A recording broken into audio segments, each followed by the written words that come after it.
sport fans watching around the world. This is the moment you've all been waiting for. Let's get straight into the episode. Yeah, we heading for the sun. Shawty got my high, I ain't tripping for the funds. Yeah, I won't start, I ain't tripping, I'm a stun. Alright, here we go. Before we start, I need to say something to you that I say to everyone that comes on, but I would not be saying it if it wasn't true. You're sitting here because I find you interesting. That's because you are an interesting person. I want to learn more about you, how you think, and how you feel. And I love that I have the opportunity to be able to share this experience. So I really appreciate you coming over. Thank you for sitting down. And ladies and gentlemen listening, I'm very, very glad to know the person I'm sitting down with today, and I'm very proud to have him in my inner circle. He sets a good example for all the boys, especially as a very young man buying a property so early on in his life. It's a great example. And on top of that, he also makes you laugh very, very hard if you decide to get drunk with him. You just better hope you're not the victim of the night, because only that person won't be having a good time. I'm very, very proud to know him. He's the second Xiberras I've had on the podcast so far, a good friend of mine, and this is Aiden Xiberras. Damn, thanks, man. Good to be here. Yeah. That's good to hear live too, bro. Yeah, sweet. So you're saying you nearly remember my full intro? Oh, nearly, man. No, tactic. Yeah. First question I like to ask. Yeah. I'm going to turn my notes off so I don't have any references, and that's, how do you feel right now? Hard, like when you started saying that, like I felt a bit calmer before, but hearing you say the intro, Yeah. a little nervous, not gonna lie. Yeah, I don't know why everyone says, like, when they start hearing me speak, they go, "Oh fuck." I don't, yeah, legit, because it becomes so real at that point, right? Yeah. I just gotta remember, it's just like not out at the pub. We always have good chats, not a worry, but forget the cameras, forget the cameras. But also, if you see them turn off, you have to let me know. Got you. Forget them, but keep an eye on them. It's just that little red light, yeah. Yeah, I think a lot of the boys, he's impressed me because he's actually nervous to come on, but I'm so grateful to the fact that he's willing to come on and do it. You know, some of the boys they're so easy, demo, pro, professional on the camera. Some of my other mates, they're professionals, but then like some of you younger boys, like you're like, fuck, man, I don't really know if I want to do it. You know, and that makes me feel so good that you come and do it. So good, so grateful for you. But yeah, I think that everyone should get a little bit of practice and use me as a guinea pig, because I see a big future in technology just coming mastermind of everything, 100%. Right? I think that in every career, people have to start doing interviews and announcements and something to do with the internet. So I think that everyone should just use me as a guinea pig, you know, get comfortable. Full learning experience. Yeah. Because you watch the Nelk Boys and shit like that, right? They had to practice being on cameras and microphones and shit. Look how good they are now. Yeah. So did all the comedians and all this. And I went back to Joe Rogan episode 1 last week, and now I'm only on episode like 6 or 7. But watching him back then is nowhere near like the same thing. It's to go back and watch that. Crazy. He's a pro now. Yeah. It's a crazy. But he's saying fucked up shit too, bro. Like they'll talk about some chick on a TV show and he goes, "Fuck, what a slut." And I was like, Joe Rogan, what are you doing? He doesn't care. And he'll say shit like, he'll be like, he'll be reading, it's old school. So someone will type in the chat and he'll read it like Twitch, and he'd be like, "Shut up, faggot." I'm like, bro, you can't say that. With how many people he has watching, millions and millions, he just does not care.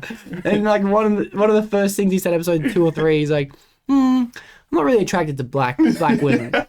Like, this is not 2023, eh? Gotta respect the part, because he's got no filter. He does not care. He knows he's worked hard and where he can just say whatever he wants at this point. But in the beginning, like, he had no idea he's gonna have 1 million people watching it a day. Yeah. Fucking sick. Crazy guy. What podcast do you watch? Now that we're on that topic. Knock Boys. Knock Boys. Any Logan Paul, Impulsive? Yeah, I watch a bit of Impulsive, but like mostly like just TikTok clips and stuff. Yeah. I never used to be a fan of Logan Paul because I'm a massive KSI fan. Oh, KSI really? I've only ever met one KSI fan. Oh, really? Well, happy to be the second you met. Yeah. And then you just go with what KSI does, because they had the whole rivalry. And I hated Logan Paul. I hated everything about him. KSI became best mates with him. Love him now. He's actually really cool. I hate Jake Paul still, but you do? But if they became best mates, probably love Jake Paul. Whatever KSI goes with. Then why? I never got the KS, because to be honest, I probably didn't use YouTube for like 5 years at one point. So why was KSI like I don't even get it. Why was he an influencer? What did he do? What did he? I love the Sidemen, but the Sidemen clips especially the Tinder in real life and shit like they're that. good at They're those. so Yeah, good. yeah. But what made KSI so famous? Well, it started with him just doing his FIFA clips. Oh, and yeah. I loved his FIFA clips. Like, you just make the funniest shit with FIFA clips. But then he started all this new stuff. Like, started his music. Sorry, I sound like an absolute fanboy. And do you like his music? I love his music. Oh, really? Nobody will agree with me on that. I've never heard a song that I like. Are you serious? Maybe my brother showed Every me single one. It had a feature with like someone popular, like a Lil Durk or Yeah. like someone. Does he have popular songs like Yeah, that? bro. He's like number one. one songs before. Really? Holiday? Oh, really? Oh, yeah, I've heard Holiday. I've heard Number Holiday. two? That was Yeah. alright. That was Yeah. alright. Mm. That was the only one I Yeah, went yeah. a bit, because it was, when he produced that song, it was so different to all his others. It was all rap before. Now he's full singing and shit. Yeah, mad auto tune. Yeah, mad auto-tune, got it. Did you hear the one with the Sidemen and they all rap and Vikram came in? Yeah, bro. Vikram killed it, eh? Yeah, and he was actually decent. He was Yeah. really good. Yeah. Caught me off guard. Yeah. Because I liked Vikram when I was a kid. Yeah. Like when I was probably like 10 to 13, I used to watch Vicstar 123. Yeah, love the Minecraft Is it still clips. called that? Yeah, Vicstar Vicstar 123, yeah. I'm before Minecraft came Oh, out. really? Like I'm talking Black Ops 1, Black Yeah, Ops damn. 2. He would come out with the Spawn Tomahawk clip. He made them up. He invented them. How good was it? He'd be like, if you just run to this spot, look at this cloud, Yeah. and then fucking throw it, there's an 80% chance you'll get What a it. guy, eh? Yeah. I started Helping with you out. like Mini Mincer because Oh, yeah? I'm still obsessed with FIFA. I love my FIFA, and I just started watching FIFA clips, and Mini Mincer just kept coming up, and I watched him for about maybe 6 months straight without knowing like Sidemen are a thing, and then just something popped up on the feed, and then I've been obsessed with Sidemen since I was like maybe 12 years old. Damn. Yeah, bro. I only heard about him. It would have been in the last 2 years. Real. Yeah, Oh, 2 no, years. I love it. I've loved him for years. Like I remember because I started watching him just before I went to Malta, which was 2012. Yeah, Wow. and that's how what's going on. Mini Mincer and KSI favorite by far. That's mad. the I love those videos, especially with fucking Harry. Harry's jokes, bro. Oh, bro, how funny is he? Eh? Oh, I'm actually gonna put a link in the description. If you, everyone listening Yeah. has to watch this compilation of Harry. Just clips of all the shit that he could have get cancelled by. Fuck yeah, I love him. Funniest guy. I used to watch this fucking. Did you ever play Minecraft when you were younger? A little bit on the iPad mostly. Yeah, but I yeah. used to be obsessed back That's in the mad. day. Yeah, bro. Well, I had an Xbox 360. Yeah. And I had this Minecraft world, and people would send me gamer points to come Yeah. into the world. I built this fucking. I spent probably. It would have had to been at least 2-3 years building this world. Holidays, like I'd spend 12 hours, 15 hours a Yeah, day, hard. every day after school. It was amazing. And then I built like roads with every single shop, like a Macca's, police No way. station, libraries, all this shit. And people would have to have jobs. Yeah. They'd send me gamer points to come in, and then they'd have a job. They had to work at Macca's or work at the police station, all this shit. And people would go in and pay gold, and they'd give them shit back. Made a whole community. I made a whole world, bro. It was Damn. nuts. It was such a. Oh, I loved Minecraft, bro. Oh, the Damn. days, eh? They were the days. And you think about how many hours the grind, but it didn't feel like a grind. Nah. When you think Nah. about it, but like think about how much effort we put in back Yeah, then. yeah. I did it on survival Oh as yeah, well. survival. How fucked is that? Hey bro, I remember I'd just watch TV and I'd just be holding the screen and it'd just be underground, just digging and digging and digging. Yeah. Probably about 2 hours straight until the iPad goes dead. Yeah. Then we start it all again.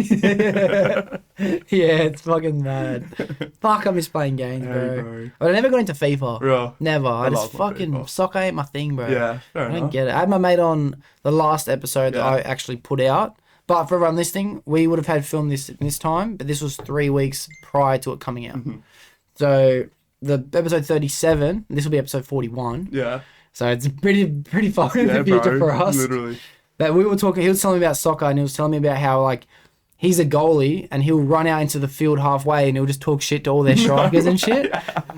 And I'm like, fuck, that's pretty cool. You know? I think I like soccer now. You know, it's not cool if you're the striker or the midfielder covering all the shit the whole time. That's cool, bro. And he's explaining like he's so shitty. No, he Yeah. reckons he's alright, but like he just went for striker for a little bit. Yeah. And he's like just kicking the ball with his left foot because his right foot's sore. No chance of it getting in. Yeah. He'll chip it over his head into the goals. He's like, yeah, all right. Yeah, I'll take that. I'm like, yeah, mad. That's pretty cool. Right, it's crack as well. I love soccer. You still play at all? I stopped now. I played for like 12 years, and then had my ankle, and then try to get it recovered, but like stuffed up the ligaments in my ankle. I want to get back into it, but so I'm gonna start doing physio again, and I have to like, like a small operation or something like that. I don't know yet, but yeah, I would love to play again, bro, because it was so good for fitness. You make a lot of friends, and like I love it. Yeah. I used to go watch, like, do you play for Glenwood? You play for Glenwood? Yeah, so I used to go watch you boys play. I only remember a couple memories of it, maybe like 2 memories. It was all fucking 5 years ago, it's bro. been probably that long since we played. Maybe 6 almost. Yeah, it was pretty cool. There was always fights. Yeah, bro, it was the best. Always Fisher. It gets fiery, man. It always been Fisher. Were you in Fisher's team? Nah, I was not in Fisher. That was the year above Fisher's team. Oh, yeah. Nice. But the year above for Fisher, didn't he have Jay in his team?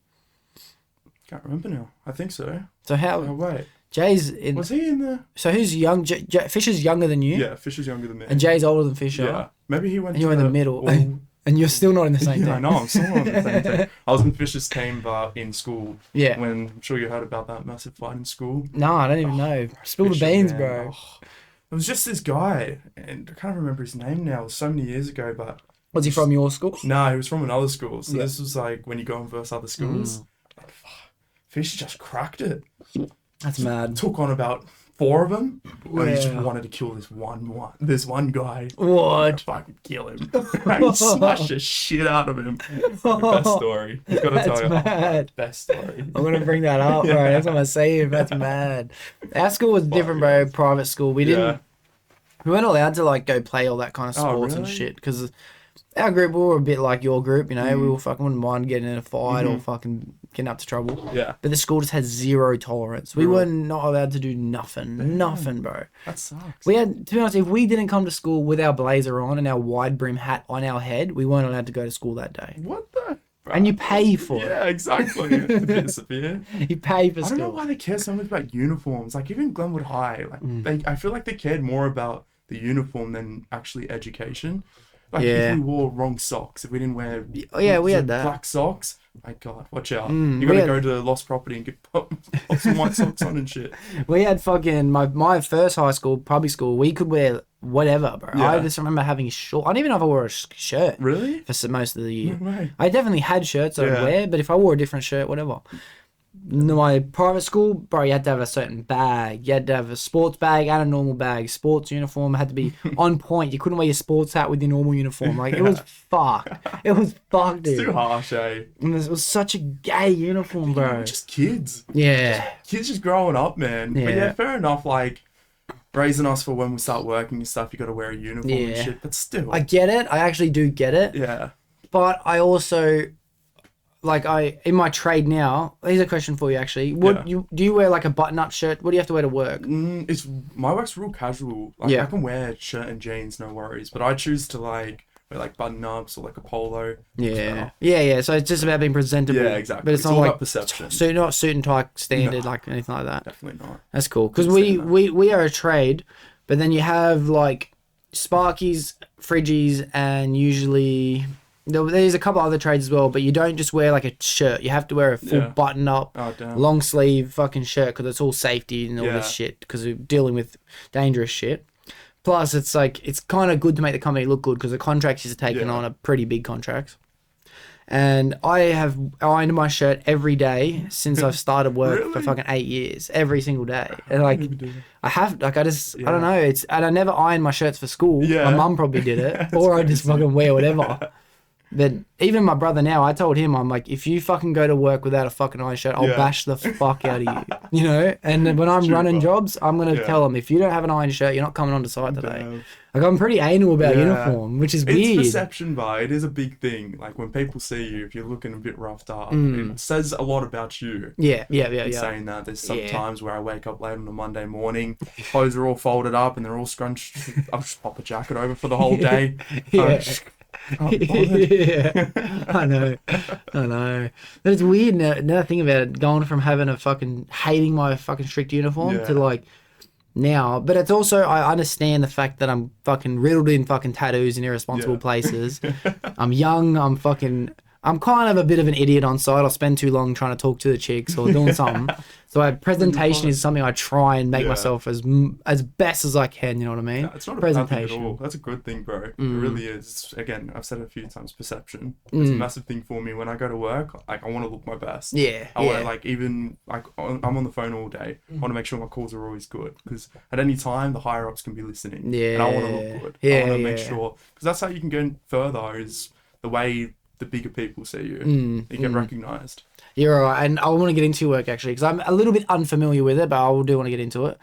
But I'm just thinking about a point of work where it's like, I kind of am okay with wearing whatever I want, but when you try and make yourself look better, like say I'll wear jeans and you're meant to wear your work pants, or you'll have I might graffiti all over my hard hat or something, but because I have an iron shirt and I've actually gotten back into a phase of tucking in my shirt with a belt every day, which is weird as fuck for a tradesman to do.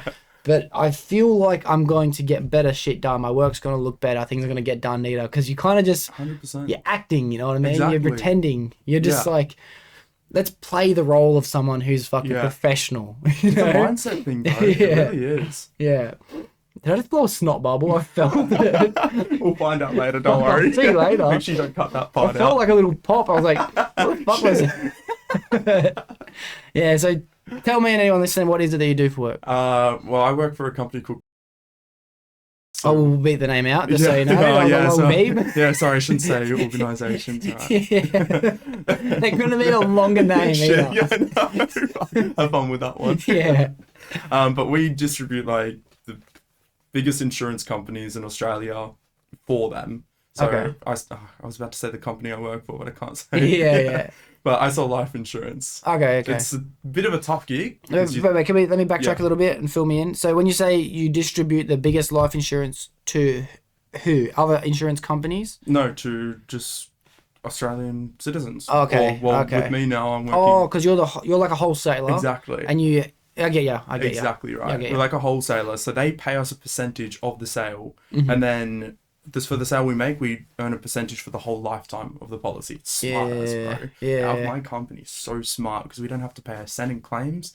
All they do is pay the commission and pay the staff. And then we just sell the policies and clip the percentage of the sale forever. Yeah. Sharon. That's mad. That's such a good idea. Yeah. Oh, so smart. And it's smart how you're doing because most people are sales reps for a company. Exactly. But you're a sales rep for an organization of companies. Exactly. That's what I'd do if I was a sales rep. I'd work probably from home, to be honest, for a fucking, I don't know, a metal place, a place that sells fucking t-shirts, a place that sells fucking telephones, all these things. Exactly. And I'd just sit at home and I'd sell everything. Thank you very much. It's awesome. So we literally just distribute the insurance for the insurance provider. Yeah. But so for the big insurance, so we don't work for the actual insurance. We're employed by, what I said before. Yeah. Which will be Beep. We are employed by Beep.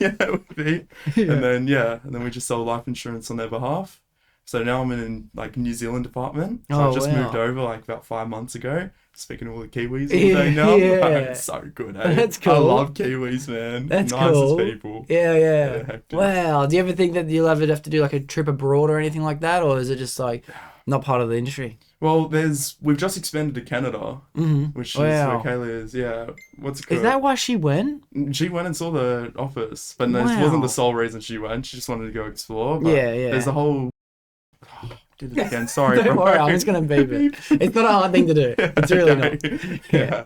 We just expanded to Canada, and I don't know, I'll think about it. If they ever wanted to have people from my work go, I'll think about it. Yeah. What an experience, but exactly. Be hard to leave home, but... Bro, that's a constant thing I'm doing in my head. Yeah. I've had an offer to go work in America, in South Carolina it would have had to have been 5 years. Yeah. I've had this offer, and I just can't do it, bro. It's scary. Yeah, it's straight up scary. That's the only reason. It's just fearful. When I'm in a relationship, easier, what's the word I'm looking for? Excuse. You know, I have a girlfriend. I can't. Now that I haven't got a girlfriend, it's like okay, what's the real reason I'm not going there? I'm a fucking pussy, you know? Yeah, it's hard, but your whole life's here. Like, I'm a big family man. Like, I can't see myself leaving the family. I'm sure you're the same. Yeah. Like, you've always been big with family. It's hard. Oh, dude, but it's like, how much are we limiting ourselves? You know what I mean? Like, should we be fucking stuck here or not? Yeah. Like, what do you reckon about it? Do you reckon we should be expanding our horizon and going? Just what's your opinion? Because I don't know. I see it as life's short, and I'm kind of turned a new leaf of like this year I want to like do new experiences, get out of like breaking the habits of just doing the same thing. Yeah. Still, I always say family's the biggest thing in my life. So life's short, but in saying that, life is short. So you gotta, if you waste like opportunities like that, it's things that you will always remember for the rest of your life. So it's tough. It's real tough. I would have to give it like big thoughts if I ever had the opportunity. I think I will. I think I will when the podcast becomes something that I'm able to now fucking take overseas. Yeah. That will be my turning point. Yeah. That'll be like, right, let's fucking go there now and let's meet a bunch of people overseas. Because I'm going to get to say I'm on episode 250, right? Yeah. It takes 5 years. If that's only one a week episode. Yeah. I've kind of hit a lot of people around me, you know. 250 people, what's the chances I'm going to meet more than that around me? Yeah. Like, that's a lot. That's true. Okay. There's a lot of people that say no. Yeah. You know? Yeah, true that. Yeah. Which is all about expanding. And then by then, it's like, I hope to be in a position where it's like, I have got some money behind me. I've got a safety net behind me of a property or two. Yeah. Then I'm happy to fucking stretch my wings out a little bit. But I guess financial security is the one reason I'm kind of stuck here. Would you say the same? More, yeah, because I've got things down here. I've got work. I've got the house here, and like it's a bit tricky to leave. The house. I want to get to the house, but I'm going to slow down a little bit. Bro, as we're talking, too many things fire off in my head that like I forget 10 things ago what I was thinking of saying. Fucking cool. So many things we can talk about. Fucking love it. But you did mention the fact that Kayla went over to Canada. How long was she going overseas for? She's there for 3 weeks. She's still there. She comes back next Sunday. We're missing her, but she's loving it. Yeah, nice. And I remember the next thing too. I envy her, but bro, like I want to start doing that. Like she's got me thinking. Like even just going for a holiday. So now I'm planning maybe go back to Europe next year. Back to Europe? Yeah. We went to Europe before? Went to Malta. Oh, Malta, before, yeah. And then went to Italy as well. So I want to do I want to go to England because I'm a massive football fan. I want to go to Liverpool. For it, bro. So that's what I'm about, like trying to focus on is just new experiences. Break it up a bit. Yeah. Big reason why I'm here as well. New experiences. Dude, too many fucking things. One thing at a time. My brain's fucking I can't control my brain. It's fucked. I'm going to try and backtrack a little bit and say that I'm doing the same thing. I've tried to decide to open up my experiences a bit more too. And I'm planning my long service leave, which is not too long away, a year and a half away. Crazy. And I'm going to be I originally wanted to climb Mount Everest. Yeah. I'm not doing that anymore. I'm going to travel the entire world I can travel in 6 months.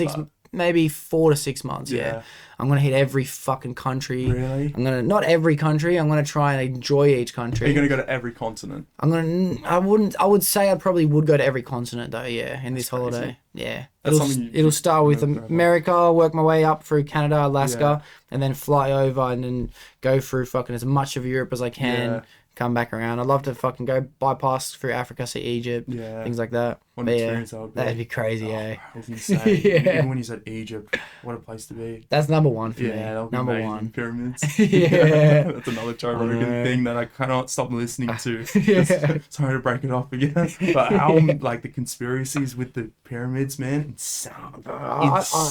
I believed for a while, I'm kind of off it now, a bit of logic come into play, but some people reckon that the only possible way to have constructed it was to start from the giant thing at the top. So that, it looks like it's broken off. Yeah. Like apparently that's kind of like a giant solid thing. Yeah. And they reckon it's not physically possible to have put that up there. So how could they have done that? Like people suggest aliens and shit could do it. But what if Egypt was originally this like higher terrain place and they started from the top and they just worked their way down? You know what I mean? Then it doesn't make too much unsense, you know? That does make sense. That's actually the most logical thing I've heard about it. Yeah. Because when you think of it, they're tons, like these, what is it, limestone like, blocks? They weigh tons and tons. Even how they dragged them from, because apparently they got them from really far away as well. Like fucking 1,000 miles, bro, down the rivers and shit. Nile on rivers or whatever it's called. That's fucked. That's full fucked. And on top of that, inside them, I'll try and explain it, but in my head, imagine a schematic diagram of a pyramid. Yeah. And then inside it's divided up into like 3 or 4 levels. Yeah. Each level has a giant beam that runs across. Yeah. And that could not have been constructed because it doesn't make sense to have fit inside it.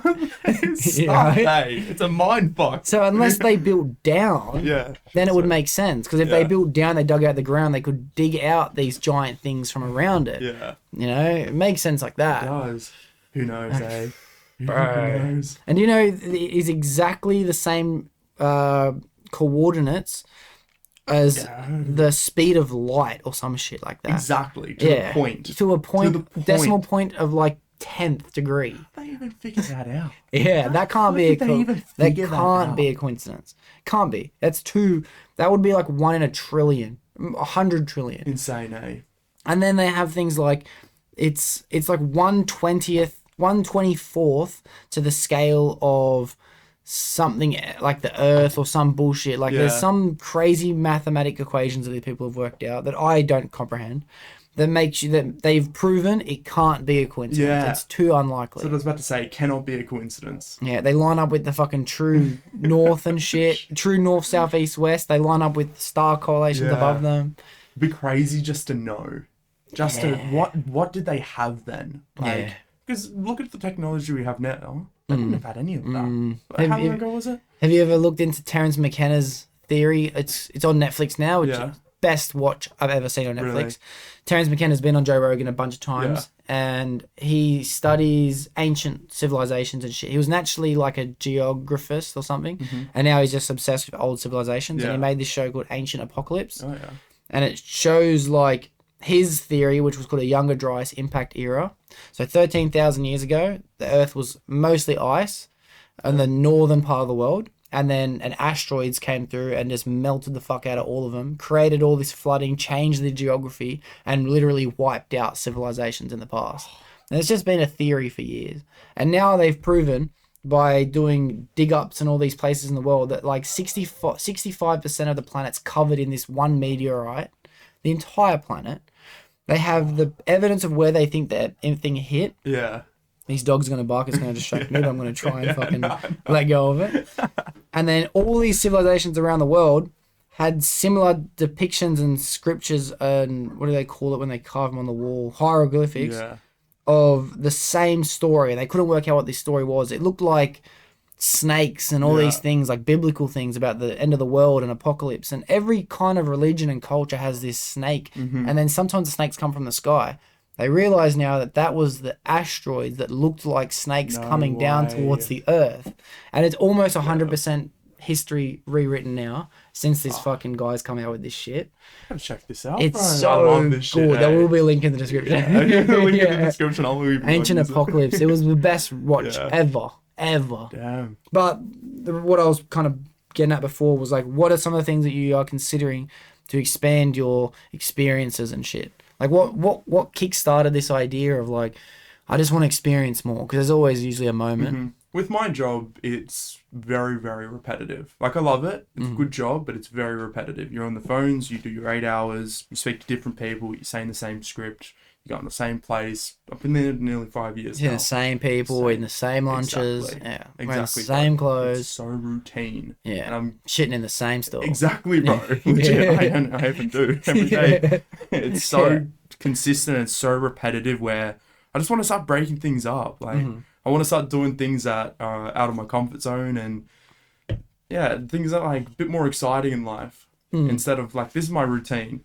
Go to work Monday to Friday, go to the gym couple of times, few times a week. That's good that drink you've on a gotten Saturday. back into the gym. Your brother tells me that. Feeling better. Yeah. Then drink on a Saturday, repeat. Yeah. So And what about Sunday? What do you do Sunday? Sunday Recover? recovery, mostly recovery. Have a bad feed, just relax, Netflix, FIFA. Yeah. Nice. It's the same thing, but I'm like, not that I'm not happy with my life because I love my life, but I want to start breaking it up.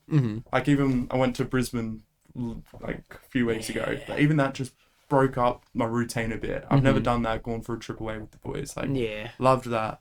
Start going overseas more. Start thinking about what I want to do for work. I want to stay with my company, but like there's heaps of different things you can do. So Yeah. there's all the things going on in my head where trying to change it up a bit.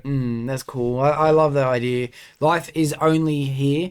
I've heard too, everyone's heard the quote that like quotes about experiencing. We're here to experience. That's the way kind of I live my life. I'm here to try everything I can before I die. Yeah. To an extent. I know what probably I don't really need to try raping someone and fucking like all that weird shit. You know what I mean? Like I kind of have an idea of what that is. I don't need to try that. Flavors and experiences and meeting people. Yeah, 100%. I'm here to do it all. But another quote I heard recently was like, and my friend Josh Payner said this on our episode, which was a fucking good episode, but if someone doesn't have 4 hours, don't fucking click on the link. It was a good 4 hours, but he said, you aren't experiencing this life is experiencing you. So for every experience I have now, I kind of think of that experience as if that experience is now experiencing me try it. And it's definitely changed my perspective on meeting people, of going places and just interacting with people because, yeah, it's one thing to think to myself, like, I'm experiencing this, but in reality, I'm only one person. The world is so much bigger than me. I'm nothing on comparison to this world. That's true. All I am is a result of what everything else thinks of me. Yeah. You know? I've gotten over this idea of, like, the world revolves around me. Yeah. But, like, I don't know. That's another thing I'm trying to work out too. Is it good to have that mindset or not? But it's like, it's almost like I'm going way off topic of where I started. It's so good. It's like when I think about who I am. Yeah.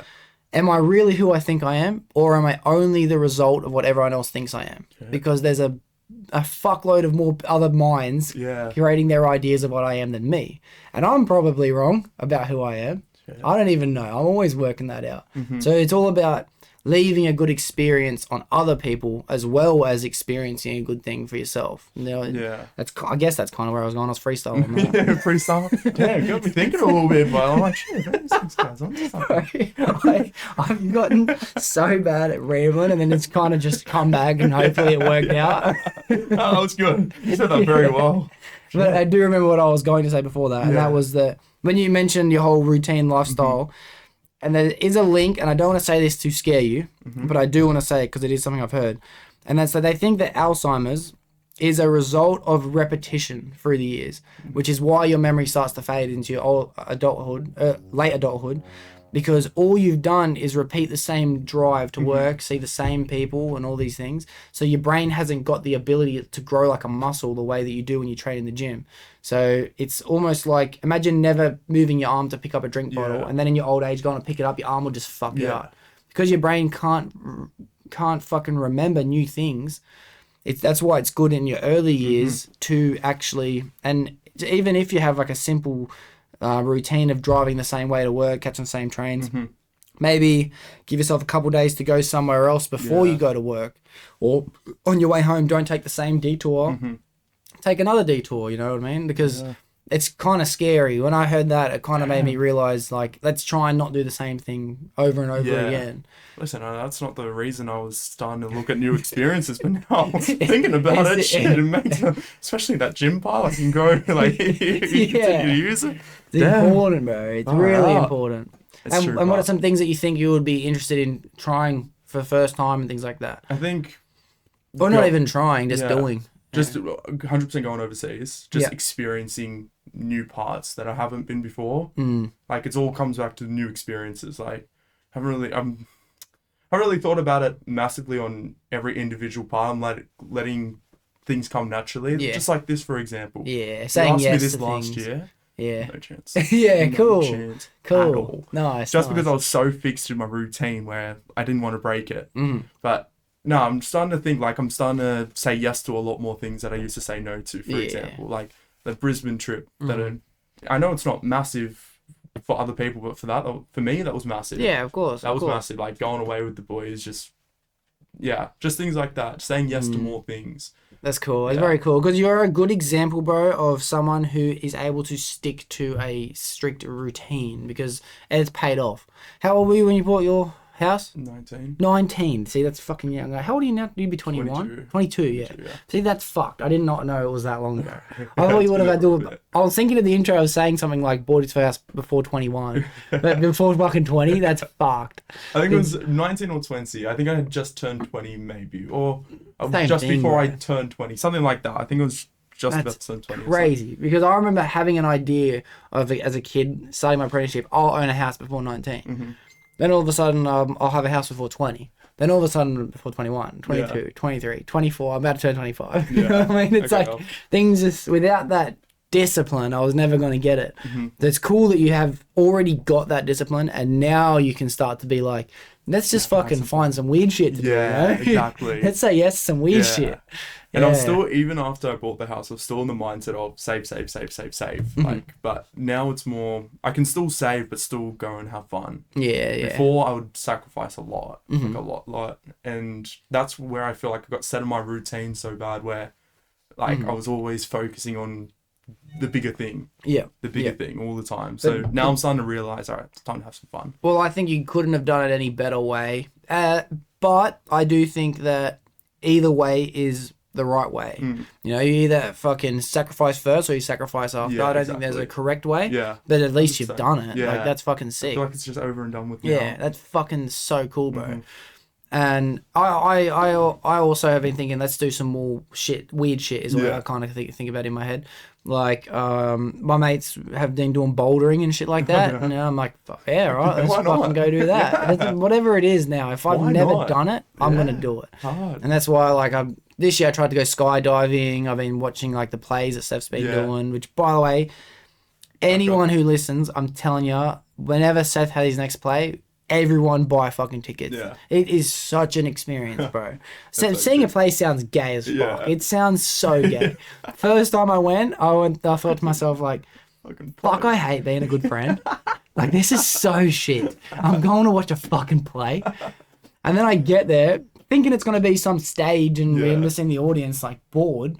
But it's like the size of this fucking room, bro. I'm not even lying. Maybe twice as big. With chairs around the outside edge, and I'm sitting on one of these chairs, 15 chairs, and they're just in the middle. And I'm like, fuck, this is so much gayer than I thought. But the second it started, I was hooked instantaneously. And now I can't wait to watch another one. And how would you have ever known? Never. Unless you went and tried it. Yeah. And that's I'm so grateful for him to have gone out of his comfort zone and experienced new things, because then I can piggyback off his energy, you know?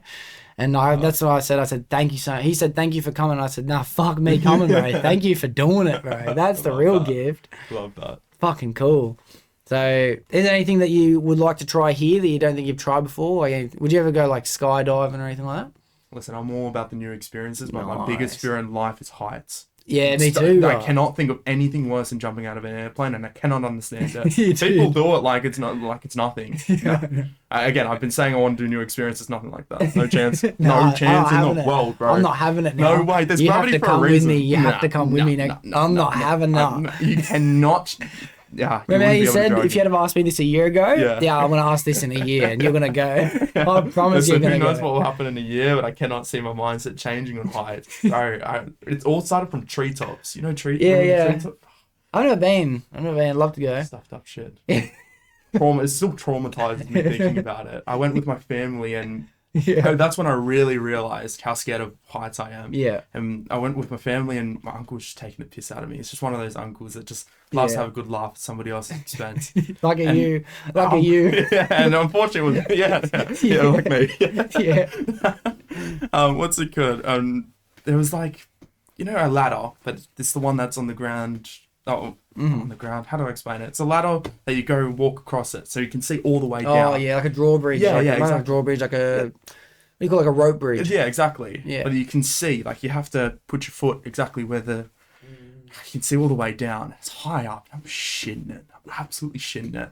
My uncle's there on the other end. He's moving the thing. And I'm stuck in it. I'm going to take my next step, and he moves it, and my leg falls through, and I'm screaming. No word of a lie. I'm holding on to this wooden plank until the people that worked there had to come and retrieve me, and had to actually physically come and bring me down. Crying.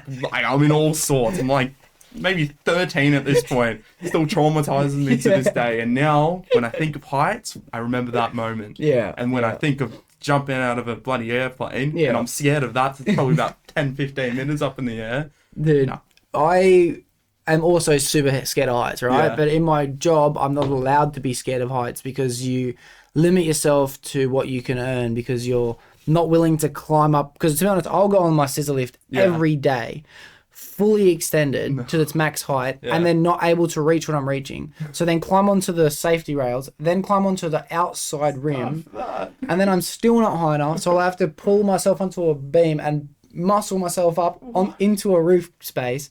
And then, like, sometimes when I'm really sketchy, like this bracket feels like I'm on top of it, I'm shaking it, I'm like, this could break.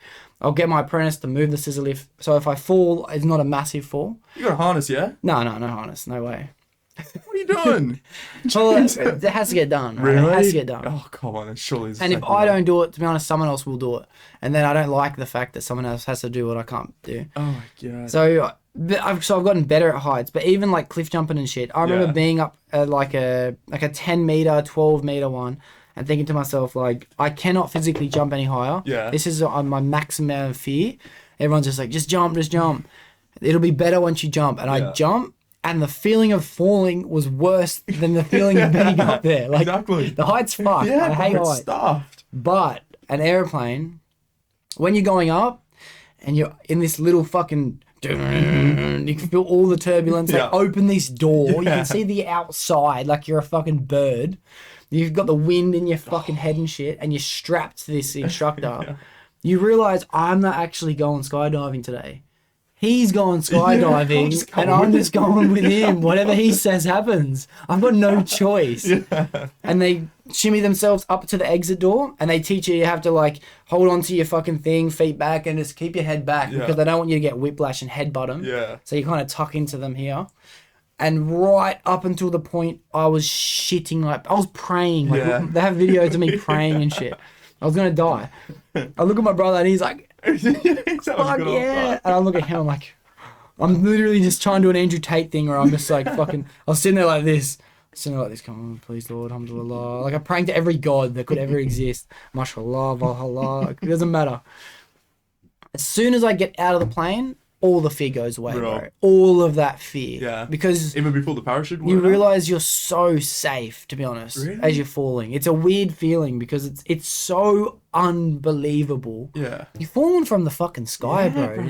When you really think about it, it sounds terrifying. But when you think past that, you're like, it's uncomprehendable. It's uncomprehendable as you're falling as well. It's not meant to happen. You know? Humans aren't designed for that. So because I think because of that fact, it was so good because it's like your body can't do a flight or fight thing. Yeah. Because there's no way down. Yeah. So if you reach the furthest, maybe that's what fear is. And I think I've said this on the podcast before. Maybe fear of things is knowing there's a way out. Yeah. Oh, someone help me, someone save me, someone fucking, I want to climb back down. Yeah. But when you're falling, there's no need for fear because you can't do anything. Nothing. And that's why I would say, like, it's really, really a great experience because all that fear you think you're going to have is not there, which I thought it was going to be there. Yeah. When you're actually falling for that moment before, but I could not imagine what you were going through in that point when you were praying. It's just like, you kind of just like, fuck, I'm here. Like, I can't do anything about it. This gun's going to jump with me. Like, you literally have no control at that point. I'm just a fucking little bitch, bro. Just a rag doll. Think about. And it was cool because my guy, he let me fucking like pull down on the parachute to like turn this way and then turn that way. Yeah. And he's like, if you pull them both in, we'll scoop up in the air. So I'd fucking do it and be. Yeah. And then you kind of like feel all your insides kind of lift up with you as you're going back up. And then he tells me to pull down. And then you just start plummeting. Oh my God. It's like going down a roller coaster. Would it be like that? Yeah, very, very similar. Horrible feeling too. And bro, you know how long you fall for? How long? Something like, I can't remember the exact number, but it was like 45 seconds or 60 seconds. No way. Is that like just full free dive? That's just free fall. It's like a minute. Feel like an eternity. A minute. Nah, it feels like 1 second. No way. Yeah. Yeah. That would be yeah. Thinking about it, bro. Yeah, sweaty. My palms I am too. The whole time. I am too. Yeah, no, it's cool. But yeah, I think fucking, as we're saying, bro, experiences are my favorite thing. Yeah. There's nothing better than it. And I also, we were talking about family before. Mm-hmm. And you were right when you said that family is the most important thing. Mm-hmm. And a sad thing that I heard someone say was, if your parents are like 60 and you're fucking 40, and then most people at that age only see their own parents once every 6 months, once every 3 months. Let's just say you're lucky and you see them once every 3 months. That's what, 4 times a year? Is that 4 times a year, and then your parents are only going to live for 20 more years on average. So what's that? You're only going to see your parents 80 times, and then that's it. Damn. That made me realize all the necessity for spending quality time with my parents. 100%. Because you can't have that. That's just depression. Exactly. That's so Literally, sad. when you think about that, that's the saddest thing in the world. Parents mean the world to me. But I think that about the boys too. I think that about the boys 100%. too. Which is why no one else wants to have a fucking party, so I'll fucking have it every fucking month or two. That. Yeah. Someone's got to do it. Yeah, You know? it's true. Because think about it, everybody's just going to grow up and do their own thing one day and probably catch up with a Barbie here and there, but we're not going to be meeting up as often as we do. It's hard to think about. I won't be. I won't be that person. Yeah. I already know I won't be that person, but I know other people and I know they'll be that person. Mm-hmm. Like some of the boys in our group, you just kind of know. Yeah. There's a limit to this friendship. Yeah. And that just fucks me up. Like that's So fucked. sad. It makes me so sad to think about. Because I cherish these moments. Yeah. I love these moments. Like, tonight I'm so keen for. Yeah, I cherish those moments. Like, I'm keen for tonight too, yeah. bro. It's because that's what family is to me. Family isn't who I share blood with. Yeah. Family is who I spend time with. I don't care if it's the people at work. That's Yeah. actually my family, realistically. Spend more time with them than your own family. Yeah, 100% I do. Which is why it's kind of cool that my brother works at the same company I work at, because it's like kind of get to fucking experience that a bit more. Were you ever close with Jake growing up? And let me just say first, shout out to Zibbo. I fucking love Jake so much. Yeah. If I'm being 100% honest. Yeah, be honest. No.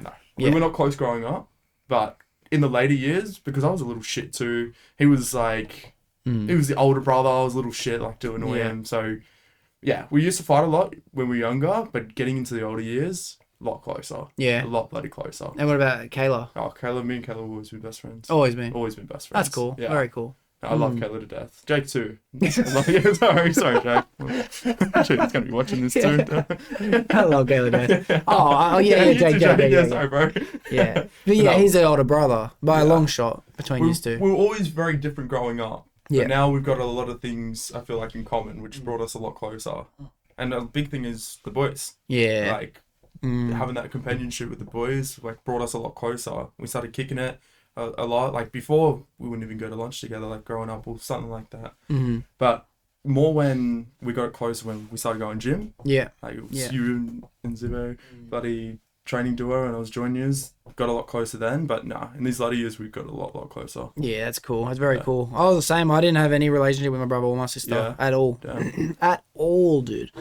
And I reckon there was a point in time where me and my sister probably didn't even talk to each other for probably at least 1 year. Shit. At least 1 year. Like not even look at each other, just walk past each other. Yeah. Now I just don't like it. I'll just fucking. It's a sad fact about getting older that you're like, fuck, I wish I spent more time. Yeah. But now me and my brother are best mates, and I have a good friendship with my sister. But yeah, being younger, I just didn't have that. I don't know. It's a weird thing that some families have, some families don't. I guess it is a sad thing, but it's also not as bad of a thing that you might think, because now you appreciate your time with them a lot more. A lot more. Like back in the day, you didn't think of those kind of things. Yeah. You didn't think very much. So, Yeah. I remember having this memory of my brother. I'll never forget this. He's like, because he was my younger brother, so being an older brother, it's like, and this makes me sad to think about to this day. He always wanted my attention, you know, but I always had my friends, and I was like, fucking go away. One time I was trying to hang out with my friends, and he wouldn't leave me alone. I said, I said something to him like, stop, go away. I actually don't like you. And then I watched his heart break. And he would have been 4. I would have been like 7 or 8.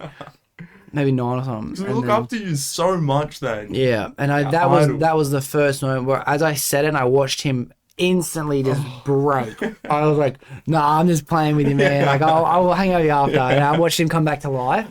And that was like one of those moments where like, I nearly fucked up. Like, I nearly fucked up. It's hard. Yeah, dude, it was fucked. It was so sad. That's heartbreaking. But yeah, it's cool. I love that you and Zibbo are in the same friend group as well. Yeah. I think what was crazy for me, right, is because I became friends with Zibbo through training at the gym, and then I knew kind of like my group was like Pat and Dell, and then a couple other boys I'm not friends with anymore. But then Dell introduced me to Suki, so I'd keep up with Suki, and Suki would introduce me to like Fisher and Nixie, And then through other people, I would meet Jackson, and then through other people, I would meet some other people, and then all of a sudden, I'd go to a pod, like someone's having a party. I'd go to Zibbo's house, and it'd be you. Oh, you must be fucking Zibbo's brother. But then fucking Suki knows you, and then Jackson knows you, and I'm like, bro, have I just entered some fucking? I've entered a circle I didn't even realize. You know, all of a sudden there's 15 more people on my fucking hit list. And now look at us now. Yeah, it's been a long time, bro. Amazing, Been friends for ages. Yeah. And I think that tonight is a fucking good example of that too, because I'm fucking very excited for everyone to see Sahil again tonight. It's a reunion, bro. Yeah. Mad reunion. Speaking of, what was your feelings about the whole situation, especially when we went to go see him? Run me through what your mentality was like when we went to go visit him that time in Bathurst. Oh, I was heartbroken. That was a tough trip, because I grew up with Sahil. Yeah. Played football together for so many years. Grew up together, and he was so intelligent. I'll still say he is. He's a very intelligent person. So and he was studying. He had a lot going during school. Yeah. So then growing up together and then going to see him where he is, it was hard. Yeah. But I was excited. But I was very excited to see him, because that's been a few months. So when we were in there, that all went away. All that sadness all went away. I was just so happy to have a good chat with him. Yeah. Then it broke my heart walking out. Oh, yeah. Because I turned back. Yeah. You turned back to us. Yeah. In podcast, you turned back to, and you saw his face. Yeah. You remember how I was in the car, bro. I remember all three of us on the way there. We were full of life. We were so excited to go there, and we had one sad trip home. Yeah, bro. I don't even know if we played music, bro. No, we barely said a word. We were all just as heartbroken as each other. Yeah. Just because, and I was very positive in there. I was very happy, and I was like, that was genuine, because he was showing how good he was going. Yeah. And then just turning back, and it was like, oh, it was fucked. Because it was like a take me home kind of look. I know.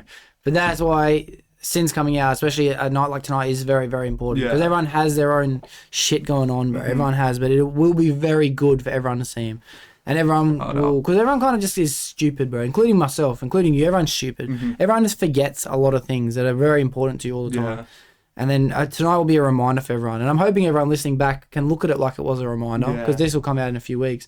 Everyone will appreciate the ability to see each other, you know what I mean? Because we take it for granted, bro. We take it for fucking granted. 100%. I won't tell you who, but someone listening probably knows, but a couple people have messaged me like they don't want to see each other. And it's like, I don't give a fuck, to be honest with you. Like, you need to put your shit aside and fucking see each other. Like, to be honest, I should be a good example of that. Like, fucking, there's people that I don't want to see, but you, like, realistically, you're in the same group, and you're never gonna regret seeing him that night. Yeah. You know what I mean? Like, fuck, just get over it. Yeah, bro. just move on. Yeah. Things you hold on to, it could be the matter of ruining a good moment for you, a good night for you. Yeah. Just because there's a person you don't want to see. I agree. And what do you think of this for an idea? Right? I want to say this on the podcast for the first time, but I might edit this out. So if you're listening, everyone, you're lucky, because I'm going to spend some time thinking about it. But I want to ask you. Okay. I'm thinking of doing another podcast with a guest I've had before. Yeah. And it will be the first time doing a recurring episode. And do you think you could guess who that person would be? I reckon it'll be a good healing moment. That was tough. That's a tough. You're a strong person, Dox. I think everyone knows, actually. I think everyone listens. Yeah, 100%. If you do all the beeping out. But like I don't know what it is, bro. But like I'm not happy canceling that person anymore. I'm not. I think I'm kind of over it. I'll be honest with you. Like you can move on. Maybe. I nearly bashed him last time I seen him, but I didn't. You know, that was probably a good step. Can I say? If I say where it's at, then we know who. Yeah. Everyone knows. Everyone listening will probably have caught on. Everyone's caught on. Yeah. At the pub, so quickly tell a little backstory. So we were at the pub, and I was hoping Sahil was going to be there first, because I was on the phone with Sahil a lot that day, and he's telling me he's coming, and he's going, and Doxy. I said, Sahil, do you know what happened? Yeah. He's like, yeah, I don't give a fuck, bro. Don't worry, I'll be there. I'll sort it. Anything happens, don't worry, I'll sort it. All good. Fucking. Yeah. So I come in. So there first. I walk in with just myself. Yeah, I came on my own, and then you came in after. Can't see anyone here who's gonna settle it down. And you pause for a second, And I'm thinking, fuck, here we go. I'm not a very big boy. They're two pretty big boys. I don't know if that's what I'm going to do. And you pause for a second. You say hi. We have a quick chat. You pause. And it's like you're battling something in your head at that point. I'm watching you. You're battling something in your head. Fucking shake his hand. I'm like, bro. Fuck, I can't believe you witnessed that. Oh, bro, that's crazy hearing that. That inspired me, dead set. Because if that was me, like, I can be a bit of a salty person. Like, I let it go, but I don't forget. Mm-hmm. But you can't. Yeah, you can't forget. Something like that. Like, that sounded cool hearing it from your perspective. yeah, Hey, I bro, like that. I was just sitting there and I didn't know what was going to happen. I had no idea. And I know what kind of person you are, but I still have no idea how people are going to react when circumstances like that in a situation like that. Mm-hmm. So, yeah. Well, I did know that wasn't the day for it. Like, I'm there to see Sahil. It's Sahil's first day back. That's the only reason I'm there. So let's just make that the priority. And on top of that, it was like, I've gone this long fucking not doing anything about it. Let's fucking see if I can go a bit longer. So I just fucking didn't do anything about it. And I don't know, something told me to do it. I don't know what it was. But yeah, I'm thinking I might do that podcast. Just because, like, why not? I reckon it would be good for you. Why not? I reckon it would be good for you. I mean, it'd be good for him because we'd be killing him. Most importantly, you. Like, holding something like that in for a long time. Plus, I'm not going to hold back. Hey, I'm not going to hold back. Really? Whatever I want to say, I'm really? saying it. Yeah, fuck yeah. I'm going to let them know exactly how I'm feeling. Yeah. Yeah, I really am. Therapeutical. Yeah. Very therapeutical for you. But I think it might be a fucking... If that episode does happen, I think it might be a turning point. I think it might be. Damn. Yeah. Strong fella if you can do it. Ooh, fucking maybe we'll need to have some moderators here. People sitting just in case. Maybe we will. It's a good idea. Yeah, maybe. There's someone else listening too. I know that my ex listens. I won't say her name just for privacy issues, but I'm thinking of doing a podcast with her too. Oh, that'd be crazy one, eh? That'd be crazy. I couldn't imagine that, eh? That'd be a crazy. That'd be so ridiculous. But yeah, that's what I mean. Like lately, I'm just kind of let's just literally talk. It used to be to whoever. Now it's everyone. Yeah. Everyone. No one's out of the picture. I had a kid from school hit me up. I didn't even know this kid in school. Really? And then he commented something on my Facebook and I shot him a message and he's like, yeah, bro, I've been listening to every episode. I really like it. Could I come on? I'm just like, dude, I'd love for you to come on straight up. Like, that'd be fucking awesome. Thank you for listening, but fuck yeah, let's do it, bro. I guess it'll be good because you know nothing about him. Nothing. Fucking, I'm really, really excited to fucking sit down with this kid. Alexander Johnson, here's a shout out to you. I really appreciate you listening. It meant a lot when you sent me that message and I'm keen for that day to come in the future. Fuck yeah. Yeah, how was Brisbane? Tell me about. Run me through it, bro. Run me through it. The weekend. Shock. Yeah. Culture shock. Fuck. I just I appreciate Sydney a lot more now.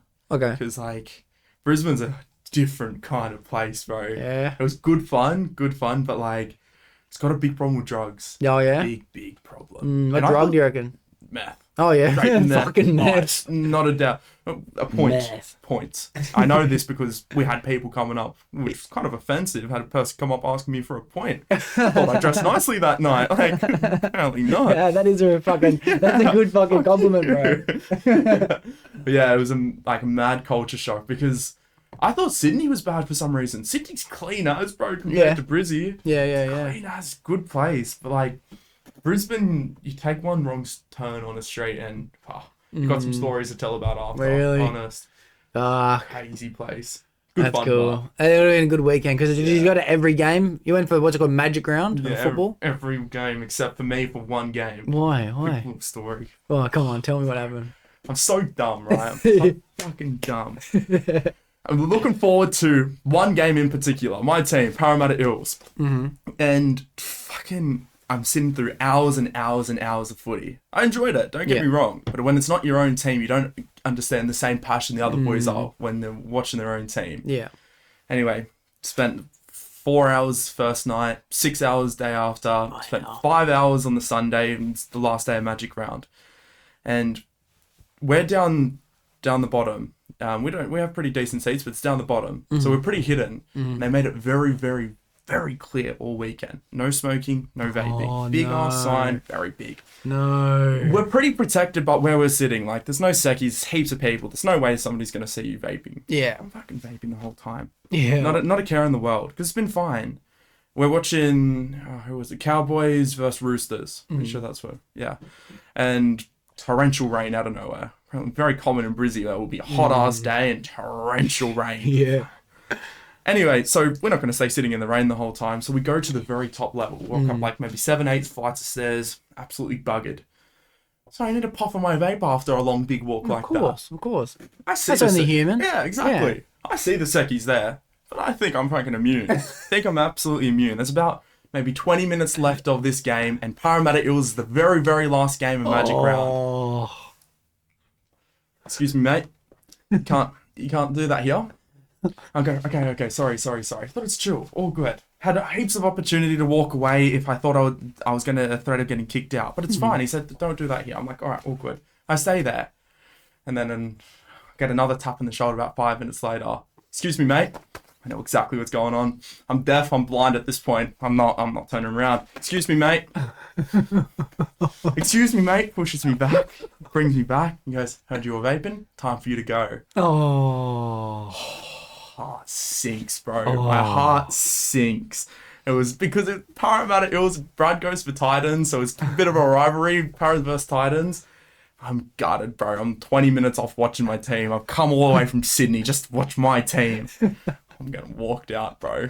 By this fucking 250 kilo Saki. Huge. Got to outrun him as well. I didn't want to get in any trouble, but yeah. So I got kicked out the game before the game played. Horrible. Horrible. I was crushed, bro. I was crushed. Still hurts. To be honest, I don't even consider that you to have done anything wrong.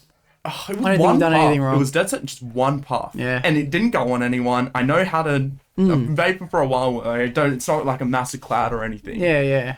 Walked me out. I was begging him.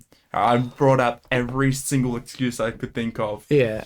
Family problems, addiction to vapes, work issues, sadness, anything. Just coming up with shit. I was thinking of the most saddest things I could say to make him feel sorry for me, to let me back in. He was having a bar of it. And then we still had about 5 minutes left of the walking out. And I've run out of things to say, so I'm just going to him. Please, bro. Please, bro. Please, man. Come on, please, man. Please, I'll pay a fine. Please, anything. Yeah. No, wouldn't even look at me.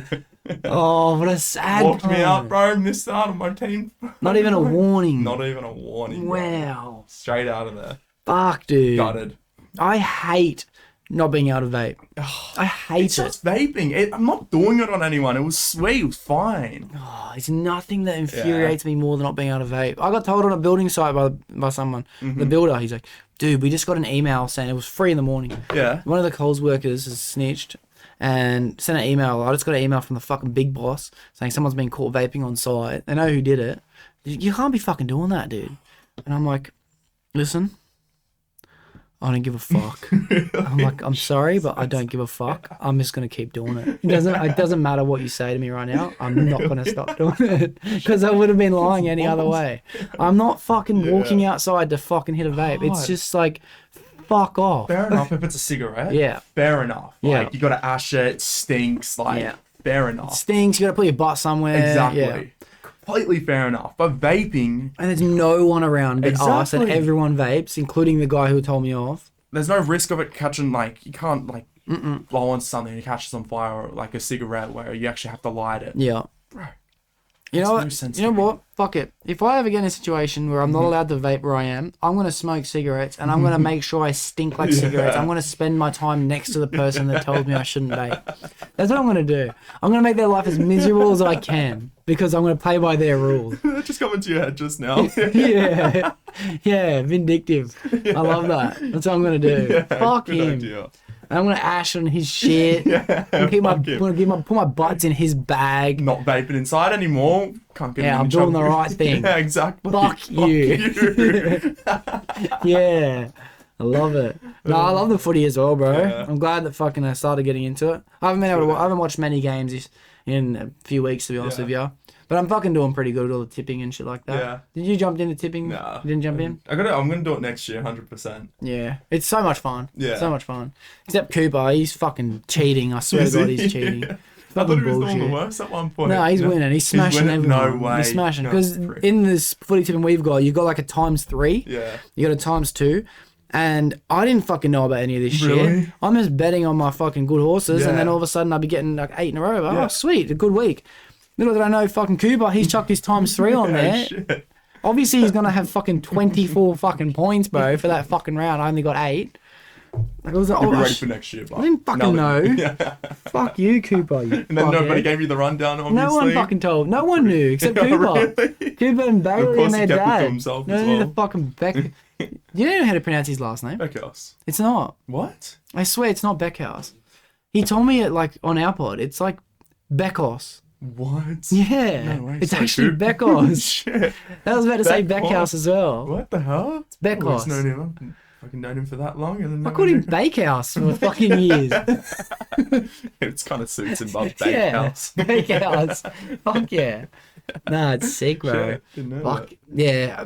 Oh man, you made me think of so much shit when we were talking about fucking the routine. Yeah. The routine of life, and it's like I'm curious, like in your job, having a set routine. So what time would you have to leave, and what time would you get home? My shifts always change on a daily basis. That's so pretty it range. Yeah, I love that. Yeah. I do love that. It ranges from 6 till 2 to 10 to 6. So 10 till 6. Yeah, Okay, so 10 that's even not bad. That's not too bad either. I used to do 12 till 8, bro. Yeah, It's that's cracker. bad. It's That's bad. Cracker. I did it You for like 4 that? years. I hated 12 till 8. Oh, yeah, yeah, Sorry. yeah, It's yeah. cracker the 10 to 6 being the late shift. That's Yeah. amazing. 12 till 8 suck the life out of you. Yeah. It's your whole day wasted because even in the morning, yeah, you've got all that time in the morning, but by 9 o'clock, you're ready to work. So you're legit just waiting around to work and then you finish at 8 o'clock. I did that twice a week, 4 years straight, and just sucks the life out of you. Yeah, It sucks. So 10 to 6 is good because you still get a bit of a sleep in, still miss all the traffic, and you get to finish at a reasonable hour. And you miss the traffic on the way home, Exactly. too. 9 Yeah. to 5s is just pure traffic, so they suck those shifts. Don't have to do them very much anymore. Mostly it's 7 to 3. Oh, yeah, which is yeah. so- Tradie hours. Work-life balance, man. Yeah. Incredible. 'Cause you 7 get till to- 3. That's the life. Yeah. You finish at 3, you still got your whole afternoon. Yeah, you got a and- full day. Exactly. Instead of your whole week being revolved around work, now I can fit more things in. Yeah. So I love it where I'm now. I That's love mad. it. It's the That's best. mad. I've gotten this week. This week has been a fucking week for work. Yeah. And it's depressing so hard.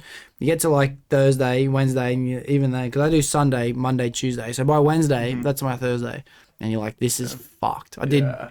12, 12 and a half, 13, 11, 13. That was my shifts for this week. Hours. That's stuffed. It was like You'd be fucking so an over it. unbelievable amount of hours. And it's like, you get home and you kind of don't want to do anything, you know? It's Yeah. depressing as fuck. 100%. I had a little bit of my podcast and this and that, but it's like, I can't work more than 10 hours, bro. I can't do it. Yeah. I want to refuse it, but the work needs to get done. Yeah. But the money isn't worth it for me. Real. Money is not worth Yeah. my time anymore. It used to be. Fuck no. I had the Time's option to so work. important, bro. Yeah. Time is so important. Money is, to be honest, you get to a limit where you're like, I don't need anymore. I'm being greedy. Yeah. You know, and maybe that's the difference between a billionaire and a millionaire. But I'm not going to be a billionaire, bro. I don't. Like, it's not worth the time. Yeah. Yeah. You get to enjoy life a lot more than them, but Yeah. how do they get there? They work their whole life. Their whole life. Or I guess you get to a point where you don't have to, but bro, I will never live life like that again where life is revolved so much around work. Because then you're just wasting your time at that point. Yes, you need money, but you still got to live. Yeah. So what's the point then? Yeah, 100%. I reckon every billionaire will regret it when they get older. Every single one Yeah. of them. Yeah. Yeah. I mentioned this in another couple podcasts that I did with the skate dogs, but there's 2 different friend groups. I want to mention it again on this podcast. And that's Elon Musk, speaking of billionaires. He's based his whole life around his success and strength and progress because of this one book called The Hitchhiker's Guide to the Galaxy. Have you ever heard of it? I am probably 3 pages away from finishing it, and I don't want to finish it. Like, it's the most entertaining thing I've ever read by far. It's so good. It's a made up story about this main guy. He's on Earth. He's a main character, and he ends up getting saved by this guy who we thought was another Earthling, but he was an alien, just pretending to be here for a while, just a journalist kind of guy. And he's like, yeah, Earth just got destroyed. And he's like, what the fuck, cunt? That's my house. That's my home. He's like, nah, Earth's gone. Don't worry about that. Come with me. He's hitchhike through the galaxy. That's all they're doing. And the story is that there was these guys invented this computer, and it was to figure out the answer to the question, what is the answer to life, the universe, and everything? And the computer's like, yeah, sweet, I'll work it out. It's going to take me 7 million years, but I'll work it out. Jesus. 7 million years go past. Yeah. And there's obviously generations and generations of the whole galaxy waiting for this answer. And then it comes up with 42. That's the answer at the end. And everyone's like, 42? What the fuck? How could it possibly be 42? And then they realize we actually aren't asking the right question. If the answer is so simple, what's the question? And then Elon Musk breaks it down and he's like, so that's my goal. We're asking the wrong questions. What's the purpose of life? What's the purpose of this? That's not the right question. We need to figure out the answer we already have. That is life. We need to find the question. So that's why, and then it reminded me when you said what, like these billionaires and shit, because he's trying to become an interplanetary civilization and solve all these problems with renewable energy and all these things like what do you call it, cancellation and one-sided arguments on social media. That's why he bought Twitter. Get rid of all the one-sided shit. Let's expand. Let's just create batteries. Let's create electric cars. Let's trying to solve all these problems now. Let's go to Mars. Because he's like, the further we get, the more likely we are to find out the questions that are really important. Brain implant? Yeah, the Neuralink. Right. Yeah. What the hell? And he's like, that might help us find this question. Yeah. So that's Elon Musk's goal, to find the ultimate questions. What bro. a guy, eh? Yeah. You gotta respect him. Like, out of Fucking everybody, hero. like, all these billionaires in the world, you gotta respect fucking Elon Musk. Elon Musk, he's the champion. He's the champ. Yeah. He's the champ of all billionaires. Elon fucking Musk. But yeah, another thing I was thinking was this other book I read called The Power of One More. He mentions routine the same way that we're talking about it, but he also says break up your days. Instead of having one day, like a Monday, you have 2 days in a Monday. And he's gone to the stage now where he's having 3 days. So one part of his day is work. That's his day. But then he's got a second part where he wants to tackle something else. So instead of just having your routine, it's almost like a separation of mindset. You know what I mean? First half of the day is now complete. Let's get to the second half of the day. Let's complete that. And then now because he doesn't have a job, he has all these other things happening. He can have a third day, a fourth day, a fifth day. And I'm like, that's something cool. That's cool. Legit just breaking it up. Yeah. So that's kind of how I'm trying to do things at the moment. Yeah, that's really I got good, work, which is my day. But because it's such a weird thing where I'll start on a Wednesday and I'll end on a Thursday, and I'll start on a Sunday and end on a Monday. It's like, which is my day for work? Right, the night time is the day. Yeah. You know what I mean? Yeah. Let's have Sunday morning as a day. Let's have Monday afternoon as a day. You know, things like that. That is sick. It's been pretty helpful. Yeah. I'm enjoying it. That's a really good idea. And the reason I'm getting to this is because I was going to say that I want to incorporate more gym. And I really enjoy journaling and reading at the moment. And what's something that you would like to incorporate into your schedule a bit more? Gym, definitely. I'm glad I'm there, which is the first step. Yeah. Because I used to go religiously, like six days a week, consistent. But now there will be some weeks I go 5, and some weeks I go 2. So that's something I'm gonna really, really work on. That's a battle with your head, but so some really tough days at work and you're exhausted and you just want to do nothing. Yeah. And they're the days where I struggle, whether it's just going, nah, it's alright, we'll catch up tomorrow. Yeah. That's going to fix that immediately. And it's so easy to fall. All it takes is one day of thinking like that. Exactly. One day. Yeah. I did it when I got into the gym. I've been wanting to go to the gym, get back into it for so long. It's just the matter of actually getting back into it and actually just getting up and doing it. And there was just one day that I just felt like shit. And I hated the way I was looking. I felt physically and mentally crap. And Jake said, I'm going to the gym. I'll see you later.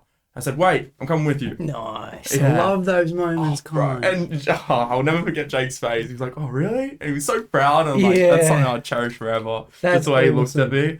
And Kayla was there at the gym as well. And she's been trying to get me going. She saw me and was like, that was a big moment for me. Just getting there. Yeah. Yeah. So that's definitely something I want to work on. Sorry to cut you off, but let me piggyback on this. That's so cool because motivation is such a bullshit thing, bro. People think about motivated people like it's a real thing. It's not. It's a completely made up word that should not exist ever. It's a fucking bullshit word. I hate it. Because that moment you had is the only thing that can ever be described as motivation. And that's not motivation. That's actually being so fucking fed up with what you're currently putting up with and making a change. Everything after that, it takes discipline, bro. There's no motivation after that day. What it is. And that's why those days are so cool. We need to figure out a word for that. You know what I mean? Motivation isn't real. No one wants to go to the fucking gym. So true. Think about it like this. You don't want to go to work every day. You might like it. You might want to. But you just do it because it's your job. Yeah. It's the discipline, it's the consistency. And that's why another thing I kind of try and do is I tell myself with the gym, that's my job. I don't complain that I'm waking up and going to work. Yeah. So let's not complain about the fact that I'm going to work after the gym afterwards. That's just another job that I have to get done for the day.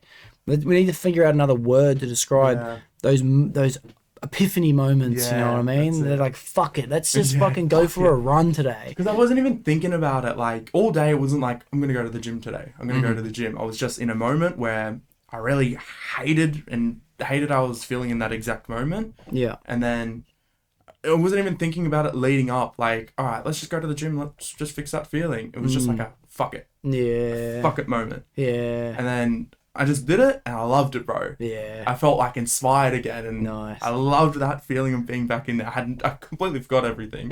Yeah. I must have looked like Yeah. the stupidest person in there. Yeah. But just being back there, I Yeah. knew it was opening the door. And then Yeah. I got the confidence to start doing my own thing again, like going in on my own, and I'm feeling so much better. Mindset is where I'm noticing it most. Yeah. Like, looking at the scales is a really good thing. Nice. Like, losing weight, but mindset, it's like you've accomplished something. Yeah, of course. It's accomplished of a course. task. Yeah, of course. Best feeling, It's eh? the best feeling, bro. Knocking off like, especially because I have a diary, I'll write down what I have to get done for the week.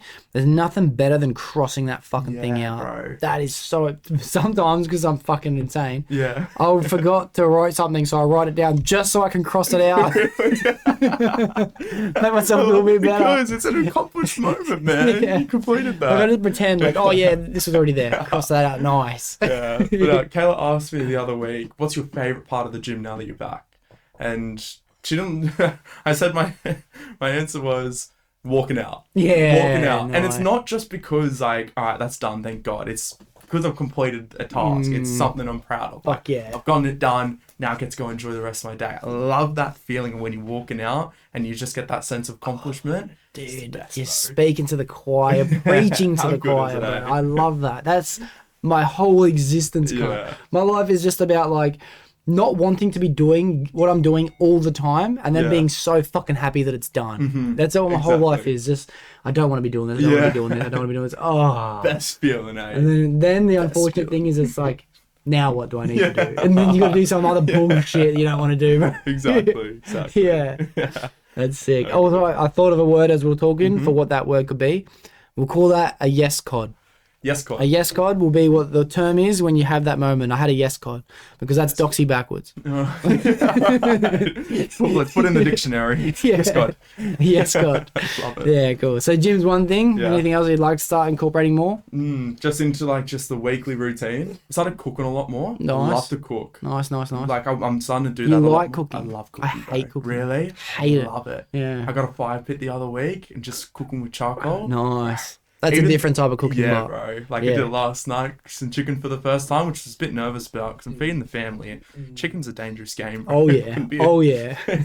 Also, you have a family of good cooks. Hey, yeah, Yeah, exactly. yeah. That's why I love cooking. I've grown up with mum like teaching me how to cook. Like, back in school, I was waking up at 6 o'clock and we'll get dinner ready, and then it'd just be ready just to pop in the oven or something. Nice. And that's where I realized I loved it. But now doing it on my own, because before I was just getting told what to do, but now I'm taking the charge of it. Nice. I love it. Yeah. So that's something that I'm mixing up a lot more. Would never do that, bro.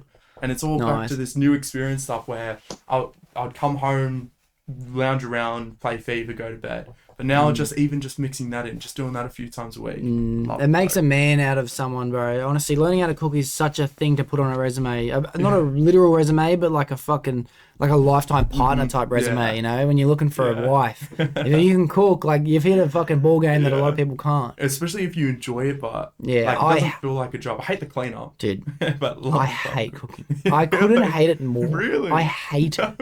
I fucking Is it just because you hate never it. learn or don't know what you're doing? Or you I know just hate exactly the- how to cook. I You can know cook exactly- good. I can cook good meals. I Yeah. can cook most food, to be honest with you. I could do anything from barbecue food to Yeah. pastas to rices to slow cooked curries. Yeah. Even fucking bro, but I fucking hate it. I fucking Is hate it the process or is it the cleaning up after? What is it? It's the fact that I wish I was doing something differently. Yeah. You know, and I don't have much pride in eating my own food. I just don't have that. I'd much rather eat someone else's food. Yeah. Yeah. Fair enough. Even though I fucking cook banging meals, bro. I Yeah. know I can, but it's like What about that proud feeling at the end of everybody's enjoying the food and I think about this. I think about it like when I had that dinner the other time. Yeah. Yeah, it was nice. Everyone was well Cracker fed. as well. But Really it's good. not worth it for me. Yeah. Yeah. Yeah. Rather just call up I'd rather Domino's and order some clean. pizza. I'd rather clean. Really? I swear to God, No I'd rather way, clean. bro. That's the worst part of it. I love the cooking process. When it gets to cleaning, here we go. I love the cleaning. Really? Yeah, I like cleaning. I really enjoy I feel cleaning. like we would make a good partnership. Yeah. We should start a restaurant or something, bro. Fuck yeah, we should. I will actually open a restaurant one day. Oh, I'd love I will. that, eh? I will. How good I'm would thinking that about a be? food truck. Yeah, really? Yeah. Or not. Imagine owning a nice restaurant, but like a sit-down meal. Yeah. Where it's like no vaping kind of restaurant. Yeah. Just clean as. Yeah, I'd do that. I would love the idea of a food truck because at least you're not stationed in one spot all the time. Oh, you are. You really Oh, are. with Yeah, food trucks, You you have are. to have your spot, eh? Yeah, you have to have your spot because it has to Then be a how they spot where find people you. know where Yeah, you it's are. so true. You can't be like an Yeah. ice cream truck that Yeah, does burgers, just bro. You have with to the have bell. power and Yeah. shit. That's so true. Yeah. Didn't think of that. Yeah. Speaking of feeds, I've been eating like a king lately, Yeah. bro. Oh my God, I've been spending money on food. Real. Last night I copped I got a Wagyu, I think it was called a Rotten Island or something steak. It was like, I don't know, it said fucking MP on it, market price, whatever it Yeah. was. I was like, fuck it, let's just fucking do it. It wasn't too bad. It was like 80 something bucks for a steak, which is a lot, but some steaks are like 300, 400. Yeah, I get that. I was expecting to shit my pants. Yeah. I was like freaking out. Yeah, It's like, no, thank God. Yeah. But it's bad, but it's not too bad. But then I copped the fucking ribs and I copped the this and I copped the that. King Oh, can't I've been doing that for like a week now. I reckon I've gained 5 kilos in a week. Worth it when you're eating like Oh, that, yeah. buddy. That's the one thing that I'll never not spend as much as I can on food. Yeah. Food is my thing. That's Yeah. whatever it costs. I don't care. Whatever it costs. Do you have anything like that? It's like whatever it costs? Not really. Not to be really. honest. Like when it's buying shit for the family, I don't care. Yeah. But when nice. it's like gifts and things like like that? with gifts and stuff, I don't Yeah. care. Yeah. I have no budget when it comes to gifts and stuff, or like buying feed for the family, no budget. Yeah. Besides that, no. Oh, weekends when I get drunk, bro, that's not good. Yeah. That's not good. That's when It's it all like goes out the all window. sense of budgeting because I budget. Like I try and I do my Yeah. best to save when I'm drinking. Doesn't matter. Doesn't matter. Whatever you planned goes out the window. Yeah. Buy for anyone. You keep buying for yourself, and yeah, that's where it goes out Yeah, the yeah. drain for me. Yeah. I haven't experienced that in a long time. I know the Really? feeling, bro. Yeah. I know the feeling. So Oh, that's- bro, I remember being younger and going to like Ivy and shit. Yeah. And then drinks were like $30. And it's like, who wants a fucking drink? Oh, it's like $1,000 going. Doesn't matter. Fuck off. Does not matter. Like all the cares in the world is just gone in that moment. Yeah, yeah. Crazy. I've decided to. I'm going to announce it on our pod, but for Yeah. everyone listening, it would have happened a couple weeks ago. But I'm putting my foot back down, no gambling again. Oh, Going right. back on the band. I've fallen off so Oh hard. yeah. Fucking Good on hell, you. bro. It's so fucking addicting. I love it so Gambling's- much. oh, it's just a hole, bro.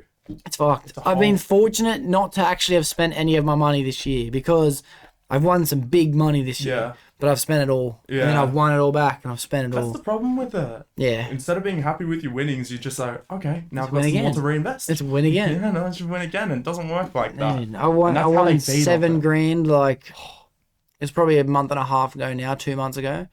And then I'd lose all of it. And then I'd win 2 grand, the next time 2 grand, the next time 2 grand. I'm back. Lose it all again, win it all back, Yeah. lose it all again. And it's like I keep telling myself it's fun. I'm playing with money that Yeah. it's play money. Yeah. But now I can't. Like the last 2 days I lost 4 grand of this fucking but it's all money I won. Yeah. But then it's like let's stop lying to myself. I could have had I've Yeah. spent 4 fucking grand. Yeah. Exactly. It's Yes, the it's fuck. money that you didn't have before, but still it could have been money that you had in your pocket. I Yeah. get what you're saying. Yeah, so let's just fucking just draw the line in the sand now before it gets too dangerous. Better than dipping out of your pockets. Far. Yeah. At least it's not like. I was like that a Yeah, lot. if you're dipping out of your pockets, that's when it's a big problem. Yeah. With you, at least you're realizing when it before like dropping your savings or. Yeah, I got rid of my fucking. I didn't have a card. That way I couldn't do it. I haven't had a card this whole time. Yeah. That's good. I scratched the fuck out of the chip, Yeah. so I can still tap. Oh really? But I can't scan. No way. That's so good. Yeah. That's when you like you knew you I had a know I have a problem. It's like problem. all right, go on now. Yeah, and I'm not ordering another card either. Really? Yeah. That's Yeah, awesome. That's actually a but- big thing as well. I don't have a card. Oh yeah, I that's haven't cool. had a card in a very, very long time. Just have my phone, but you can't just go and just pop your card and take money out. Yeah. I've never been a gambler, bro. I Yeah, can't never. stand gambling. When I went to Brisbane, Yeah. I was just doing $5 like Yeah. who would win. Yeah. I'll win about $4 off a bet. And I was cheering, bro. I'll make $20. Kept that. Cheering. Yeah, absolutely that's cheering fun. to lose for $5 to start it on. Yeah. Nice. No. I started doing this thing lately where I'll bet people $1. I just love betting $1 for anything. It doesn't matter what it is. Yeah. Because the whole process is like, you have to send someone the $1. It can't be a coin. Yeah. So it's like annoying. You get out your phone, type it in, send it, and then you get that thing in your bank account. Like, yeah, that's right. $1's fun. I've been enjoying $1. Oh, bro, I love that. See, if it's $1, who cares? Yeah, who cares, bro? Who cares? You could bet 1,000 of them in a year, bro, and you're like, I spent $1,000 gambling this year. It's not too bad, but you've got to win half of them back. You know what I mean? Exactly. Yeah, I love it. I love gambling. I just have to fucking say no. I have to say no. I've never been on sports bet. Never done any of that shit because I know myself. Yeah. I know myself. The pokies part. It's the pokies that do this. Oh, they're so good. Pokies, in my opinion, it's like grabbing your money and throwing it in the bin. 100%. After a while. Oh, bro, it's exactly what it is. It's exactly what it is. Nothing at all. Like, I'll go... Not that I enjoy watching the boys like play the pokies because I'm against it. I won't lie, I'm against the pokies. I just see it as biggest fraud. I'm with you. It's raw. Yeah. I just see people losing hundreds at a time, and then That's nothing. they'll go and pull That's out nothing. more to try and recover the loss, and then it just Dude, gets if you're bigger losing in a hole. hundreds at a time, you're on the good side of a gambler. Really? Yeah. It's an addiction, but Yeah, it's the worst I do addiction. not judge anybody at all because it's. I know how it feels. I'm very addicted to these stupid things. It's the exact same. Yeah, It's just that. it's way more fucking fucked up than vaping, bro. Really? Vaping though is probably the hardest addiction to kick. Gambling's the dangerous addiction, bro. Because anyone can go from any amount of money to nothing instantly. Yeah. You know, you could work for your whole life and have $1 million in value and then have nothing the next day. So sad, eh? It's so sad. So fucking sad. Especially when you're drunk, bro. Yeah. That's fucked. I read this fucking book called The Power of Habit, and there was this story about this lady who she was like a very basic woman in say 60s, 70s or something like that. And she had her husband who would work and she'd look after the house and the kids would go to school. Yeah. And then she just had nothing to do. One day she just waltzed into a casino with her friend, started playing a couple games, loved it. Now she had something to do on the days when she'd finish the housework. Yeah. So she'd get everything done. So midday, she'd go to the casino. She got so addicted to it that she ended up losing something like $700,000 in debt past the money they'd saved. Debt. The husband knew he's trying, he can't help it, right? And then eventually, I think she sued the gambling company, like the casino, for allowing her to continue to waste her whole life because they make it as hospitality as a hospital. Exactly. Is that the word hospitality as possible? Yeah. And she ended up winning and got a grant off them, but it was not enough to cover her debt. It was a fine that the casino had to pay. Really? Can't believe she got that. Well, you can sue. Wow. You can sue. There's this one guy who, on Sportsbet Australia, he banned his own account, which it worked. It glitched out. Yeah. He lost a couple bucks on a fucking horse, and then he sued him for like $1 million. Fucking hell. It happens, yeah. No way. So, like, I've banned myself from the pokey rooms at places, and then I just go back. In. Yeah. If I wanted to, I could sue them, but that's so evil. It's not the venue's fault. I'm not going to blame the venue. It's my fault. Look how it's they my make them fault. look, but it's so appealing, and you've got these pretty girls in there that keep coming and serving you drinks and shit. What I hate the most is how they advertise it in Australia and how heavily it's advertised. Like Yeah, Sportsbet I know. or there's a few others I don't even know. Ladbrokes, and you got that's the- fucking... What's the other one that's popping off? There's another one now too. Another big one. Ned's, yeah. It's just stupid. But now they've added, because somebody came on the news and he was telling everybody how bad his addiction and how much they want to strengthen like the advertising of it. What they've gone and done is they've made the best fucking ad. Best ad. Multis, play with friends, and then they put at the end, You win some, you lose more. Shut the fuck up. Yeah. You make it look so good, and then you just add a little quick thing at the end like that's going to do anything. Shut up. And the problem is that I get it what they're trying to do, but that doesn't...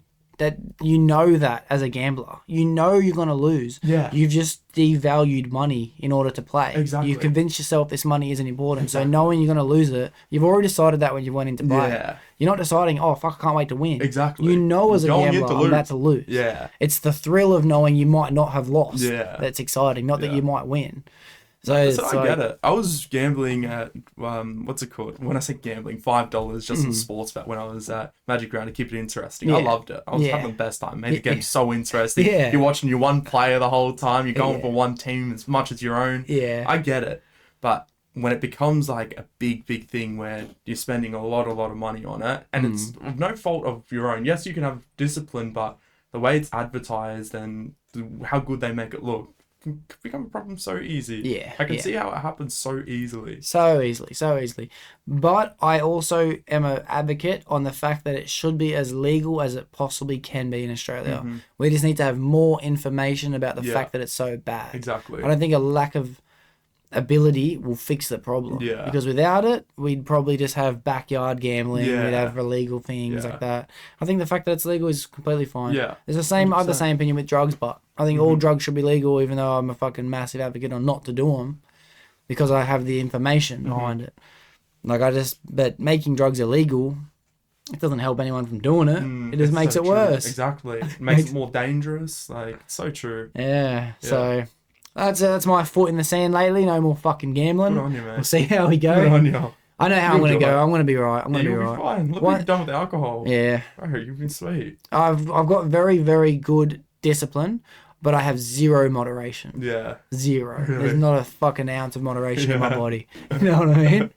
So I've slowly started to cut more shit out. I've had no chocolate for fucking a while, probably 2 months.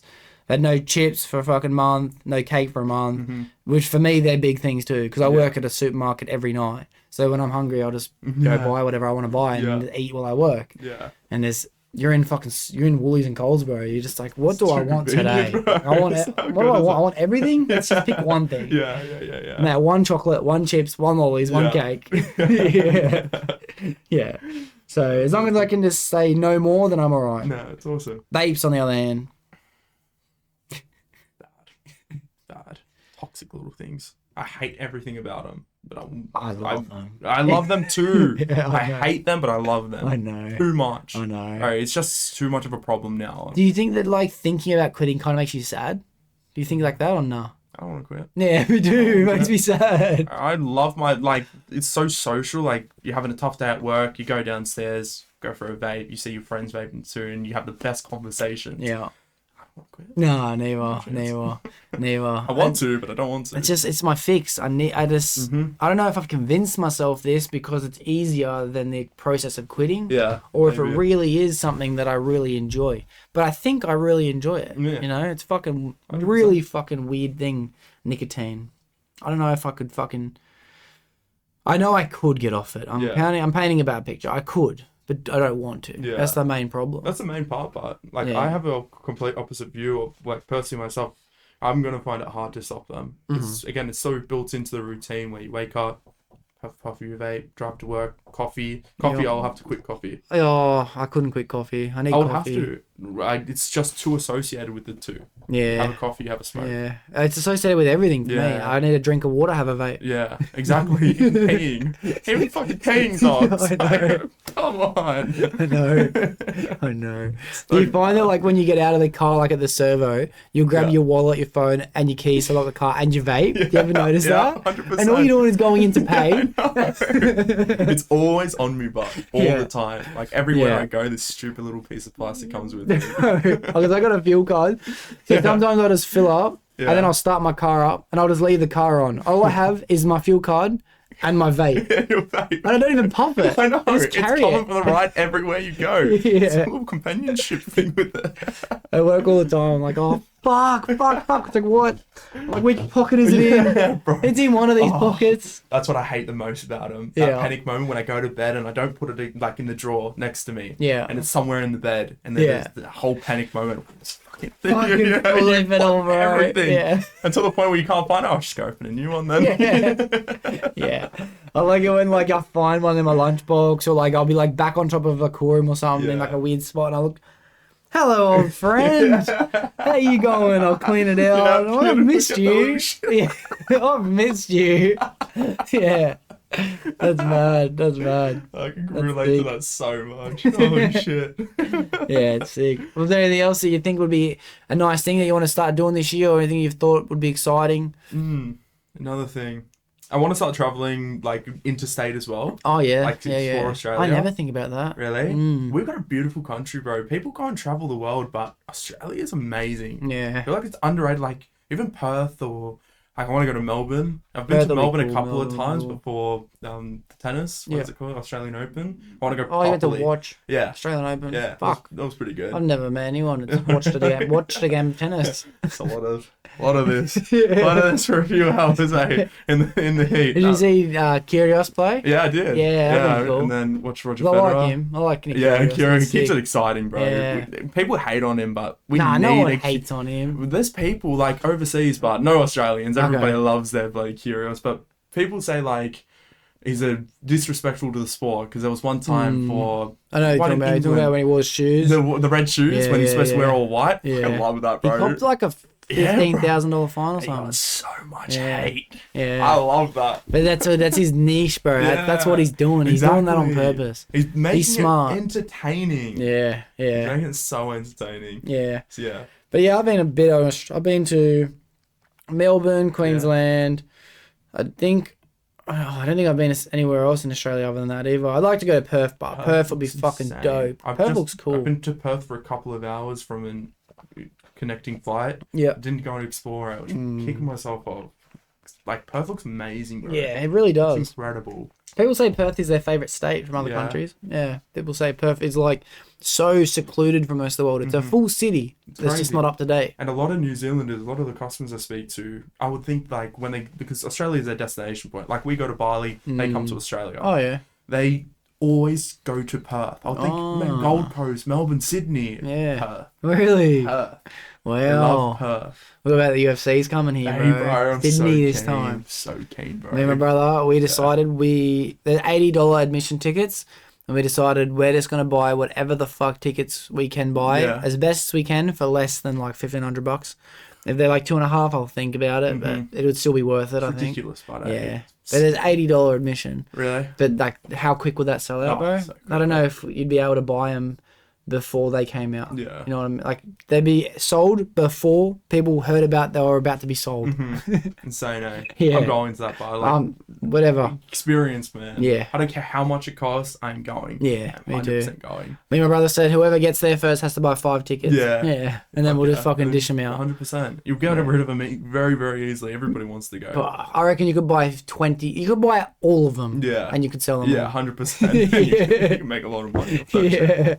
But Yeah, that'll that's be cool. good. I'm so keen for that, eh? Oh, bro. How good I is it gonna be? think that Whitaker is fighting Israel for the 3rd time on this card. Imagine. I think Bam's going to fight as well. Yeah, it has to be. I think that they'll probably put Pedro on, but he hasn't been Mm-hmm. fighting that well, Tyson Pedro. He hasn't been fighting that well. Imagine we could I see should both. watch more UFC. I don't watch enough of it. Yeah, I love it, bro. Yeah. I don't watch very much of it either. Like, as much as I was before, bro, just a thrill. Yeah, It's yeah, crazy. It's yeah. an insane sport. Did you watch Volkanovski and Islam? Yeah, bro. That was a great fight. Bro, That was he that should've was my won last that. fight I watched. Should've won that. I'm so filthy over that. My God. Islam is a fucking freak, and he's got I don't him know if he down. should have beat him.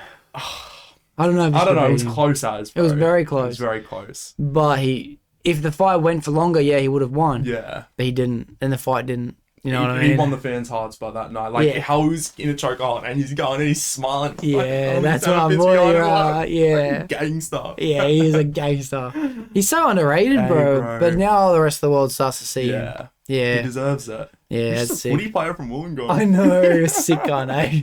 But they had some good fighters earlier than that too. Did you watch Yeah. those ones? Yeah, I watched a bit of it. Yeah, I liked Crude. I think his name was Oh, yeah, Crude. He was Crude, a yeah. sick cunt. He was a sick cunt. There's another kid who looked like Nathan Cleary. I don't remember his name. I think he was from Melbourne. He was from Perth actually. He was a good fighter too. Aussies can fight. Yeah, that's what Oh, we're this can fucking here to fight. do, bro. That's what we're here to do. We're here to How fight good and is it, fuck, eh? bro. That's what we're here to do. Fight, fuck, and make a fortune. Russian Scots, I didn't see it. Should be the Australian slogan, eh? Yeah, bro. Fight, fuck, and make a Yeah. fortune. I love Bam Bam, but Me too. banger from Western Me Sydney. too. Fuck, he raps are so hard as well. So hard, Raps yeah. are so hard. My mate at work, who's my job runner, he's like great mates with him, and Oh, he really? fucking he was on the phone the other day, answered this phone call. He's like, "Oh fuck yeah, bro, I'd love to come. Fuck yeah, turning 30, this that." And he goes, "That was Taito Vasa." No way. It was what, cunt? It was fucking what? He goes, yeah. Shit. You don't want to mention anything about that? And he's like, "Oh yeah, we've been friends for a while." I'm like, "How?" And he's like, "We just grew up together." Yeah. I'm like, all right. Then he would be the most humble person. Yeah. He remembers where he comes from. Yeah, It's not like he lets the fame get to his head or anything. He'll still call his OG boys. Yeah, bro. And they're in their 30s now. Yeah, bro. Crazy. Like, that's love. Yeah. That's love. There's not many people that are like that. Yeah. Like, just think about the amount of people that are 30 that still have contact with people at all, let alone that have gotten money. Exactly. Yeah. Damn. Fucking crazy. What a guy. Here's a quite weird question I'm going to ask, and it's going to lead me to the next thing I do, which is deep questions. All right. I was just thinking in my head, what do you think is enough money for you to be content with? Like, actually, physically, what amount of money? Because how I see it is in terms of assets of having my own house paid off and then having investment properties. So eventually they're paid off and then I just live off the rent, and then I still want to work, but still. Yeah, but then, all right, that's a good question then, because how many investment properties would it take you to stop working? Like, how much money coming in a week is enough for you to be like, I've got my money. Let's see what this life has to offer me other than working. Maybe 3 or 4 grand. Like, I mean, how much money coming in a week? 3 or 4 grand. Oh, coming in and can probably live off here about 3.5. Are we saying per month or per week? Let's say per week, how much is enough for you to be like, I have this money now. This is all my bills are paid. I have got this much money to spend. It's a tricky one because it depends on what kind of lifestyle you choose to have. Yeah. For when you finally, like, I'll be honest, I'm very fortunate where I still live with mum and dad, like, still have it really good. I haven't really gone and explored and seen, all right, how much this is going to cost. But I reckon if you're making, like, clearing $3,000 a week and just rent. Yeah. I still want to work, but I don't want to do a job where, like, I'm working for money. It's just because I genuinely enjoy it. That's my dream. Yeah. I want to be in a job where I just genuinely enjoy it. Can pay fuck all. Yeah. Don't care. I got money. Yeah. Got money. Don't care. But you enjoying life at that point. That's what I want to. That's where I want to be one day. You reckon 3.5 is enough for you? Yeah, I reckon 100% that would be enough. That's enough. It's a heap. Oh yeah, trust me. That's all the money. The family. That's all the money. Save for holidays and that's plenty. Yeah. Love that. And it's eventually going to get like that. We live in Sydney. Yeah. Rent's insanely very expensive here. Very, very expensive. So if you can get your investment properties paid off. Yeah. But I think for me the question's so hard. Like, I don't even know if 3.5 is enough for me, because then now you have 3.5. You'll live the same lifestyle you live now, just at a way better reality of it. You know what I mean? You'll be going on better holidays, be eating better food, driving a better car. Yeah. So for 3,500, you may as well have 350 as if you had a shit version of everything. Yeah. And with 350, you're gonna want more. So with 3.5, you're just gonna want more. Yeah, that's true. So for me, it's like, I don't know if anything is enough, realistically, except my time. Yeah. You know what I mean? Like, I'm not willing to work more than 60 hours a week. That's it. 60 hours a week. Still I'm a lot. putting my foot down. Yeah, that's a lot. That is a lot. So I think that if I can earn more money, if I could earn 10 grand a week to work 80 hours, I probably wouldn't do it. Would you do it? 10 grand is a lot though. Fuck, it's a lot. And you'd have to say yes though. It is, yeah, that's the thing. You have to say yes. But it depends on what kind of, that's a lot, eh? It's a lot. Yeah, that's a lot. Because you can just tell yourself for how long for, you know? But then you could die tomorrow and don't touch wood, but like, it's sad to say. There's wood right here too. Oh yeah, fuck yeah, touch that. I'm very like, what's the word? Superstitious. Superstitious. That's the one. Yeah, like, that's the sad part about it. Yeah, you can go work your ass off and get absolutely nothing out of it. That scares me. Yeah. That scares me. Like, I sacrificed so much, like, saving all these years. That scares me, where it could just be all for nothing, where you could have just spent that time enjoying life a bit more. That's a gamble in itself. Like, but I got another mate who's Joey Cube. That was a great episode. I'm very appreciative. If you're listening, shout out to you. And he did the same thing you did. He saved a lot of money straight away and bought his house young. And now that he has his house, now he's enjoying his money. And I don't think, like, bro, you can't trade that. That's so pinnacle. You know what I mean? I love that. That's a great fucking life. Because now you're fucking done, bro. You've done the hardest thing, which is getting the deposit. This is the hardest thing anyone will probably have to go through financially. Yeah. But like what you were saying before, but you always want more. Yeah, of course. Always want more. Say, I still haven't changed my mindset of when I was saving for the house. I've still got the same mindset. I spend a bit looser, like when I want to go out and have fun. Like, I am a little bit loose, but I'm still thinking, shit, nah, I shouldn't do that now. But So the first part is the hardest, right? If you keep the same mindset, the second one is less than 50% as hard because of the asset, like, you know what I mean? Everything grows. Yeah. So if you're making fucking a couple $100,000 in the same time frame that you're saving the same amount of money, you've now made that one 70% quicker. The next one's going to be 70% quicker than that one. That's 140% quicker than the first one. God. So it's like you have the ability to fucking spend money now. Yeah. In 5 houses from now, you can do whatever the fuck you want, bro, because they're just going to start coming like nothing. Yeah. There's this book this guy wrote that I'm going to read, which I can't remember the name of it, that he bought 140 properties by the time he was like 30 something. How? Because he just picked the right area. Yeah. Bro. That's the most important part. Yeah. It's so important. And as soon as that money went up, bang, bro, against it. As soon as it goes up, bang. He was doing multiple a month, bro. Insane, mate. Oh, he's sweet. He's fine now. Yeah, forever. Yeah. His kids are sweet. His grandkids are sweet. Like, that is such an amazing way to set up your life, in my opinion. Yeah. And it's how I've been brought up. Yeah. And that's why I've got the strong view on it, because it's how I've been brought up. Invest in property and look after you.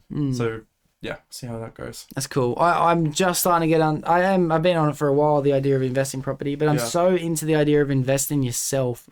I love the idea of building a corporation, bro. Building an enterprise, building a massive, well-known brand of things that everyone knows about. The podcast is it's a segue into it. Yeah. I think it is. The difficult thing about it, though, is a lot of people they have their big corporation and they use their podcast as their like way to get people into what they're already doing. So it's a weird thing starting from nothing. Yeah, it's a weird thing. To be honest, I don't know anyone. I've never listened to a podcast that does it. I thought Joe Rogan was like that. But going back to episode 1, he didn't start from nothing, bro. Yeah. He fucking made his fucking little shitty webcam fucking thing with his mate and was like, hey, we're just trying this out. Yeah. Put a link on his Twitter. 500 people straight away. Crazy. Straight away. And I'm just like, bro, you didn't start from nothing. Yeah. This is fucked. I don't even get 500 people yet. You know what I mean? It's a long road. Yeah. It's a long road. So I'd love to invest the money that I could put into a house into the pod. That'd be a fucking dream. Because it's an investment in itself as well. Yeah. Yeah. I'm a big believer in investing. I believe it's an investment, but it's more like a passion than an investment. Which is different. It's a different love. Houses are just, you've got a house somewhere, it's not much to, if you love it, bro. But I see it as in, like, if I'm going to be living in a house, it may as well be mine. Yeah. 100%. Yeah. I got some financial things I'll talk to you about off camera, actually. I won't drop it on the pod. But it's going to be exciting year this year. Oh, yeah. But yeah, fuck yeah. All right, that question was leading me to the next thing. Deep questions. Okay. You ever heard the deep questions? I've heard a couple. I'm preparing myself as we speak. I'll tell you what, I'll answer the first one first. Because usually the guests have been answering the first one first, so I'll do the first one first. And any fucking dead time, I'll just cut it out. No one will ever know. I love the part where you said, no one ever know. It's funny because sometimes I'll just leave it in too. Shit, could that be one of those moments? What about this one time Nixie goes, did you ever watch this one? The Nixie pod? He said something, he said the wrong thing, and he goes, oh, no, can you cut that out? And I go, no. It was so fucking funny, man. I remember that. It was fucking hilarious. That was so good. What a stitch up. All right, if everyone listening, I'll come back. This is the options we've got. We've got getting to know you. We've got dating, sex, marriage, never have I ever, family, friends, philosophy, this or that, or networking. Which one would you like to listen to? Or we'll talk about? Ugh, there's a lot of options. What about the never have I ever? Never have I ever? Yeah. All right. Let's go. Confirm I'm over the age of 18. If everyone listening, this is a fucking brand new segment. All right, here's on. I like this. This is good straight away. Skinny dipping. Skinny dipping. Have you ever done it? Yes. Yeah, I've done it too. Where did you do it? Where did you do it? Cooper's place. Wow. Have you ever done it at a house? No, I haven't. Hammered. Did it in the ocean. You did it in the ocean? Yeah. That would have been too cold. Yeah, Shit, it was sick. Done it many times in the ocean, actually. That's mad. I love that. All right. What about? That's a good one. Another one. Drunk dialed your ex. Yeah. You have. Yeah. Damn. How long after was it? Like a couple of days. Mm. That was bad. Damn. I didn't remember, and then I just saw it on my phone the next day and had all these messages because it wasn't very nice, apparently. Yeah, I think I was with you that night, dude. Did you go to the city that night? I remember, to be honest, I can't remember the night. Can't remember the call. I remember the messages after. I know what I said. Not very nice things, apparently. But bro, that's making me think that I was with you that night. I really do think I remember that. Fuck. Not good. Wow, I don't remember ever doing it, but I've gone back on Facebook messages and like seen like an XX before. Yeah. And I'm like scrolling because sometimes I just want to like see who can come on the pod or something. I'll just scroll through friends, and I'm looking. I'm like, that's not that long ago. It's like, say we broke up, I don't know, 6 years ago. This was probably like 4. Oh shit! So it's a couple years after. I've got to quickly answer this. Yeah, all good. Yeah, sweet. So I was going. Sorry for everyone. I have to answer that. So I looked at it. I'm like, what the hell? That's so weird. This is like probably a year or 2 since we broke up. I click on it. It's a voice message. Oh, no way. I'm like, oh no. Shit. And there was multiple too. I was like, oh no. What they say? I click on it and I would have been off my head on drugs, bro. Like, I listened to about 3 seconds of it. I'm like, nah, I'm never ever going to know what that was, bro. I'm never going to know what that was. It was so embarrassing. So yeah, it happens, bro. It happens. That would have been a shock to the system, mate. Yeah. Shit. It definitely happens. Here's a pretty obvious one. Been awake for 24 hours straight. I'm going to say, what's the longest you've ever been awake for? Oh, I remember we had Cooper's 18th. Always comes back to Cooper. Always, he's a fucking perpetrator, bro. We know who it is. We know who it is. Big weekend, and we were up 48 hours. 48, that's a good one. Sahil's fault as well. I'll tell you that off the pod. Yeah. Sahil's stitch up and a half. Was that weekend when we went down to Cooper's when we went to the water? Like went to the Hawkesbury? No, this was in the city. This one was in the city. It was from Friday to Monday. I don't think I remember that one. Did I go? I remember. Oh no, I did. Was it Cooper's one? I have videos of it actually. Was that no, that wasn't that one. That was a different one. I want to say you're like the way you'll know is a way, but I'm not saying it in front of that little shit. Not saying Tell me and I'll take it out. All right. Fucking first. Yeah, I went back. I was not there for that. I was not there for that. Well, 48 hours. I've definitely been awake for 48 hours. Yeah. 72. Surely not. I don't know if I've ever done 72. I don't know if I've ever done. I've definitely probably would have done 60. Definitely would have done 60. Yeah. I've never done 72, but yeah. Yeah. 60 stuff. Well, I knew you would have done. It said 24, so I knew you would have done that. Yeah. All right. Weekends. Have you ever hit a car with your car? You got any bad car crash stories or anything like that? Last week. Last week. I thought I had enough room when I was reversing back. Apparently not. Oh no. My car was fine. Don't know about his. Yeah, who cares? Sorry about that. Am I incriminating myself right now? No. No. This is what I like to say. This is just an entertainment show. Yeah. Not everything we say is true. It's all just for stories. For legal reasons, that was just a joke. Yeah. I know a guy who did this. Yeah, exactly. That's what I always say. But I've never hit my car like... I've hit my car a few times, but just driving, like, just driving, never hit my car. Oh, yeah. If you know what I mean, like, going to the Crash. shops or something. I've never had, like, a proper car crash, like, when I'm actually going and driving. Yeah. Like, with another car, but... Oh, yeah, I've had... Bruh. Yeah, too many. I couldn't tell you how many. I really couldn't. I have no idea. It'll be dozens. Yeah. Dozens You of... drive a lot more than I do. I drive to Norwest and Yeah, but I was also a fucking idiot. That's why. I haven't even had a single prang in probably... 3-4 years at least. Alright, tell me this. Was this your fault? Were all of them your fault? All of them. I've had someone hit me in the last year and a half. Yeah. That wasn't my fault. I remember I was fucking driving down 2 lanes, right-hand lane, right at the front of Elite Fitness near the Celebration bus stop. I'm just cruising. All these cars are on the left. And this fucking car goes to pull out. And I'm just like, bro, I'm doing 80. No. Bro.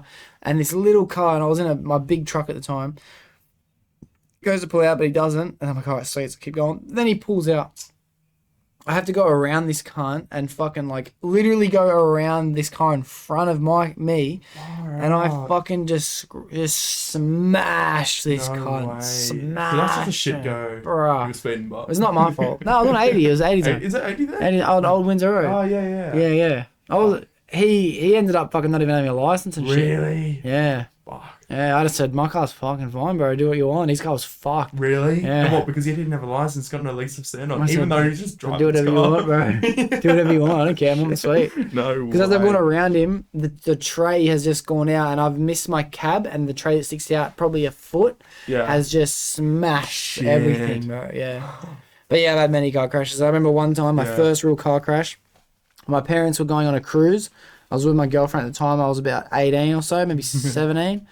I was 17 actually, yeah. And I dropped them all off in the city I took my mum's car back home. Then we're driving back through, cutting through Hungry Jack's and Parkley Markets. Yeah. And I just floor it down the fucking road, bro, just to get through that fence. But then because my car at the time was a lowrider, sat about 140 off the ground. So it was like every pothole and shit you have to avoid. Yeah. And I had my license for like a month. I'm doing about 130 in my mum's RAV4. And then I see this pothole and my reaction is just to swerve from it. Bro, I donutted through Parkley Markets, went down to the left. They had like this big ditch there. And I'd gone into the ditch with so much speed sideways that I'd knocked 2 wheels off the fucking RAV4, landed on the fucking gravel and took up about 10 meters of asphalt, bro, off the fucking studs that it sits on. And like, there's dirt coming through the window. She's screaming. I'm screaming. Fuck! No way. So many people came down. You idiot, you idiot. No what are you way. doing? So then you have to catch a fuse after that. So many people, bro. And I remember just sitting there like this. I was like, shit. Fuck off! I was like, fuck me, you ain't got nothing fucking good to say. What the fuck's the point? I know I fucked up. That was a bad accident, that one. Bro, it would just be the worst fact that people came to abuse you a after. Lot of people you would have been too. shitting yourself. yourself. A lot of people, bro. Really? Yeah, oh my god. But yeah, I've had so many accidents. I've crashed a work car, gotten back in my car, crashed it the same day, and then crashed it again the next day. I've had 3 car crashes in fucking like literally 18 hours once. I've had that big one on New Year's, that big New Year's crash. That was a fucking big one. Lucky you were from that one. I've had dozens of car crashes, bro. When I was younger, anyway. Nothing. What kind of driver you? Nothing anymore. Yeah. What about? Oh no, I gotta pay. No way. That's how they always get you. When they get the good one. Fuck, the dogs are. We're going back to deep questions. Yeah. Fucking dogs, bro. That was a good one, bro. I'm gonna leave a bad review. Yeah. Make me pay for it. Alright, have you ever had a chance for a do-over in life? What would you do differently? There's a lot of moments I regret. There is. I wouldn't change anything, but there's specific moments when, especially when I'm drinking, where I'll say something I really regret or I'll do something I really regret. Yeah.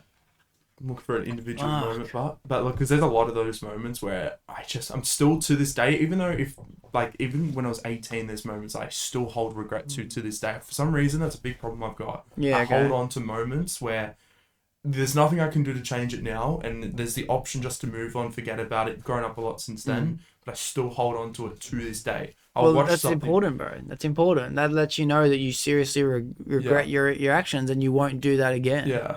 An example where I had another friends group in school and was with my girlfriend, or ex-girlfriend, I should say now, where it's just when I started coming out with the boys, and I was changing a lot when I started coming out every 7 days a week, coming out. We're stupid with our cars where we'll do this thing where if somebody's driving in front of you, you'll give it to them. Like, you'll stay right behind them, make it feel so uncomfortable. Yeah. My friends in school weren't like that. But I brought what I was doing with the boys to these friends that weren't doing it. I fucking ruined their whole day. I scarred him. He thought he was going to die. And then we were in 3 cars and the other ones are just watching me do this. And I've just ruined this whole camping trip for it was supposed to be for our schoolies thing. And I regret that. I'll regret that to the day I die because I made the guy like in tears and they're screaming at me, and I just for the driving thing. I thought I was the victim in it, and I stormed off and I left and haven't barely spoken to him since. Well, that's a difficult one, bro. That's a deep one, but it is difficult because it's like I don't consider that to have been something that you did wrong, but I can see how you just you know that you shouldn't have. You didn't know you shouldn't have done it, bro. Like I was just immature and stupid. Yeah. But I saw how much hurt I caused, and I lost good people from that because I reacted bad to it after. That's something I want to redo over with it. Yeah. 100%. Yeah. That's never too late. That's never things like that are never too late, bro. You can always fucking redo things like that. Like fucking, I don't know. It sounds like they were being a pussy, but I hear what you're saying. But I hear what you're saying. The boys, it's sweet. It's funny art. It's a funny laugh after it. Yeah. But with them, it scarred them, mate. Yeah, fuck. I don't know. That's a hard one because it's like that's, and I know these people were considered to be good friends of yours, but it's like in that scenario, is it if they're not willing to get over it? Did you really lose good people? But I didn't even give them the opportunity. I just drifted away from him after because I was so sure in my mind that I've done nothing wrong. I was just having some fun. But to them, it was a bad thing. It was nothing they've been exposed to, and I scared them and I shook them up. Yeah. And I handled it so badly after because I thought I was the victim in it all because they were all screaming at me and hated me for it. Yeah.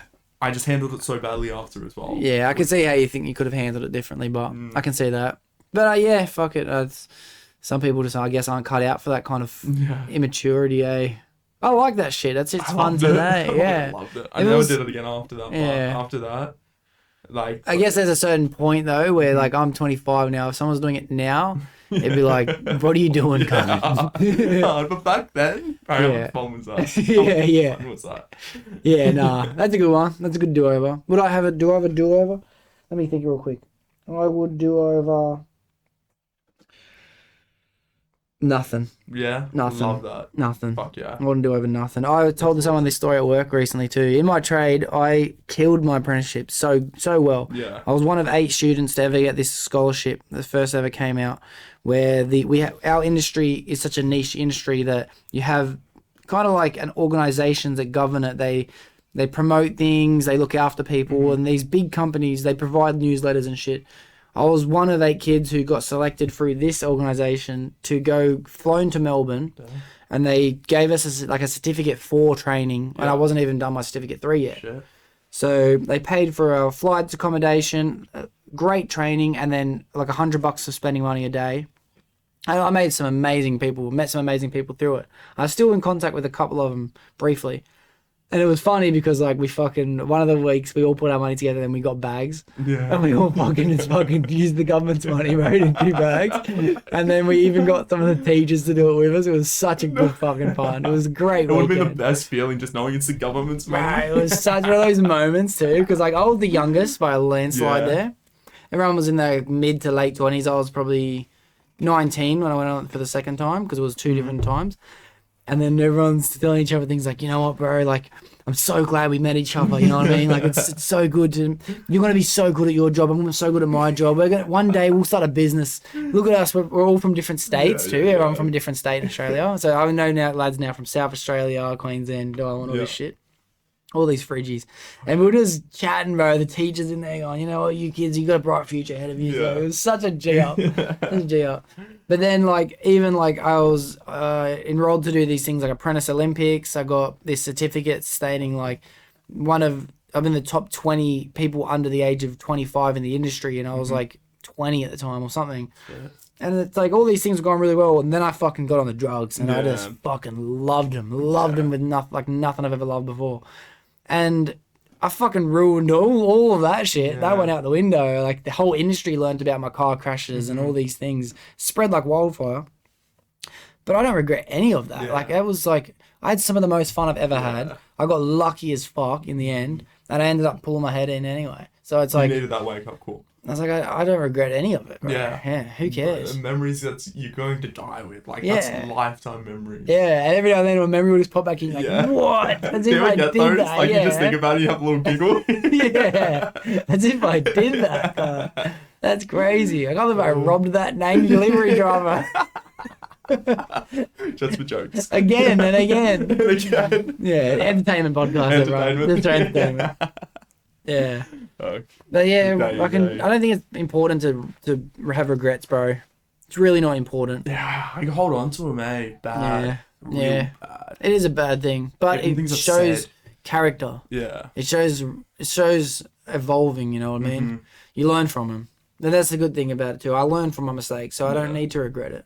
Yeah, that's so true. Yeah, that's so true. I think if you learn the fact that you're going to get, if you get over the regret and you accept the fact that you've learned from it, you probably won't regret it anymore. Yeah, because I 100% learned from it. A lot of things, like even. But then, are you grateful for it then? Yeah, I am grateful. I just wish I could just let go of it completely, but just like. Because if you never did it, you would have never learnt that lesson. Yeah, so is that a lesson you're grateful you know? Yeah, 100%. Then why regret it? Yeah, damn. You're a better person for that. Shit.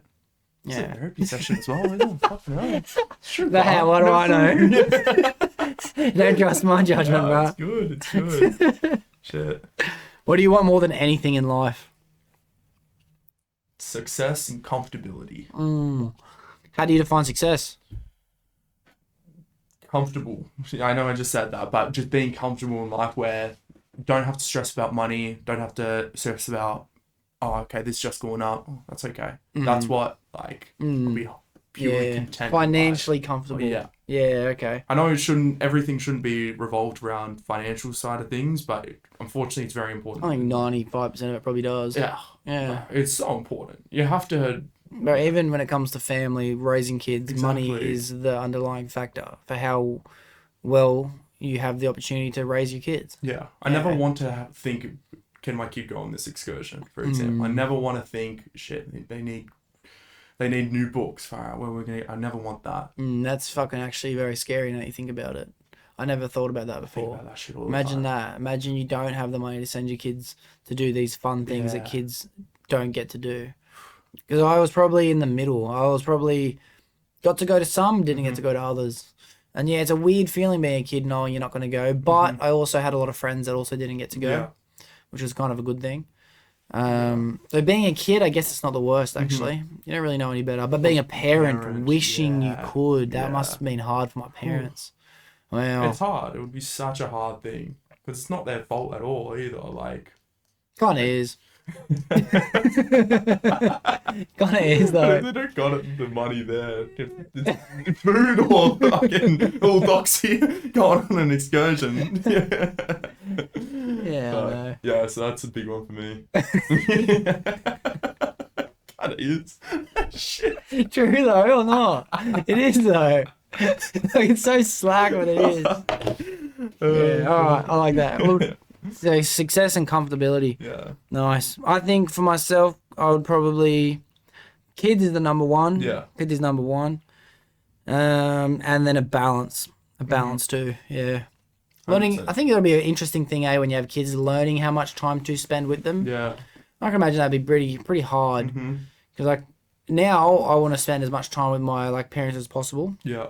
But through teenagehood, it's like, go away, you fucking weird parents. No. It's sad, eh? Imagine being like a parent being like, right, it's my time to step back. Yeah. Just remember being a kid. Yeah. You know? At least we've been through it, but so Yeah. we'll understand what they're going through at that exact moment. Yeah.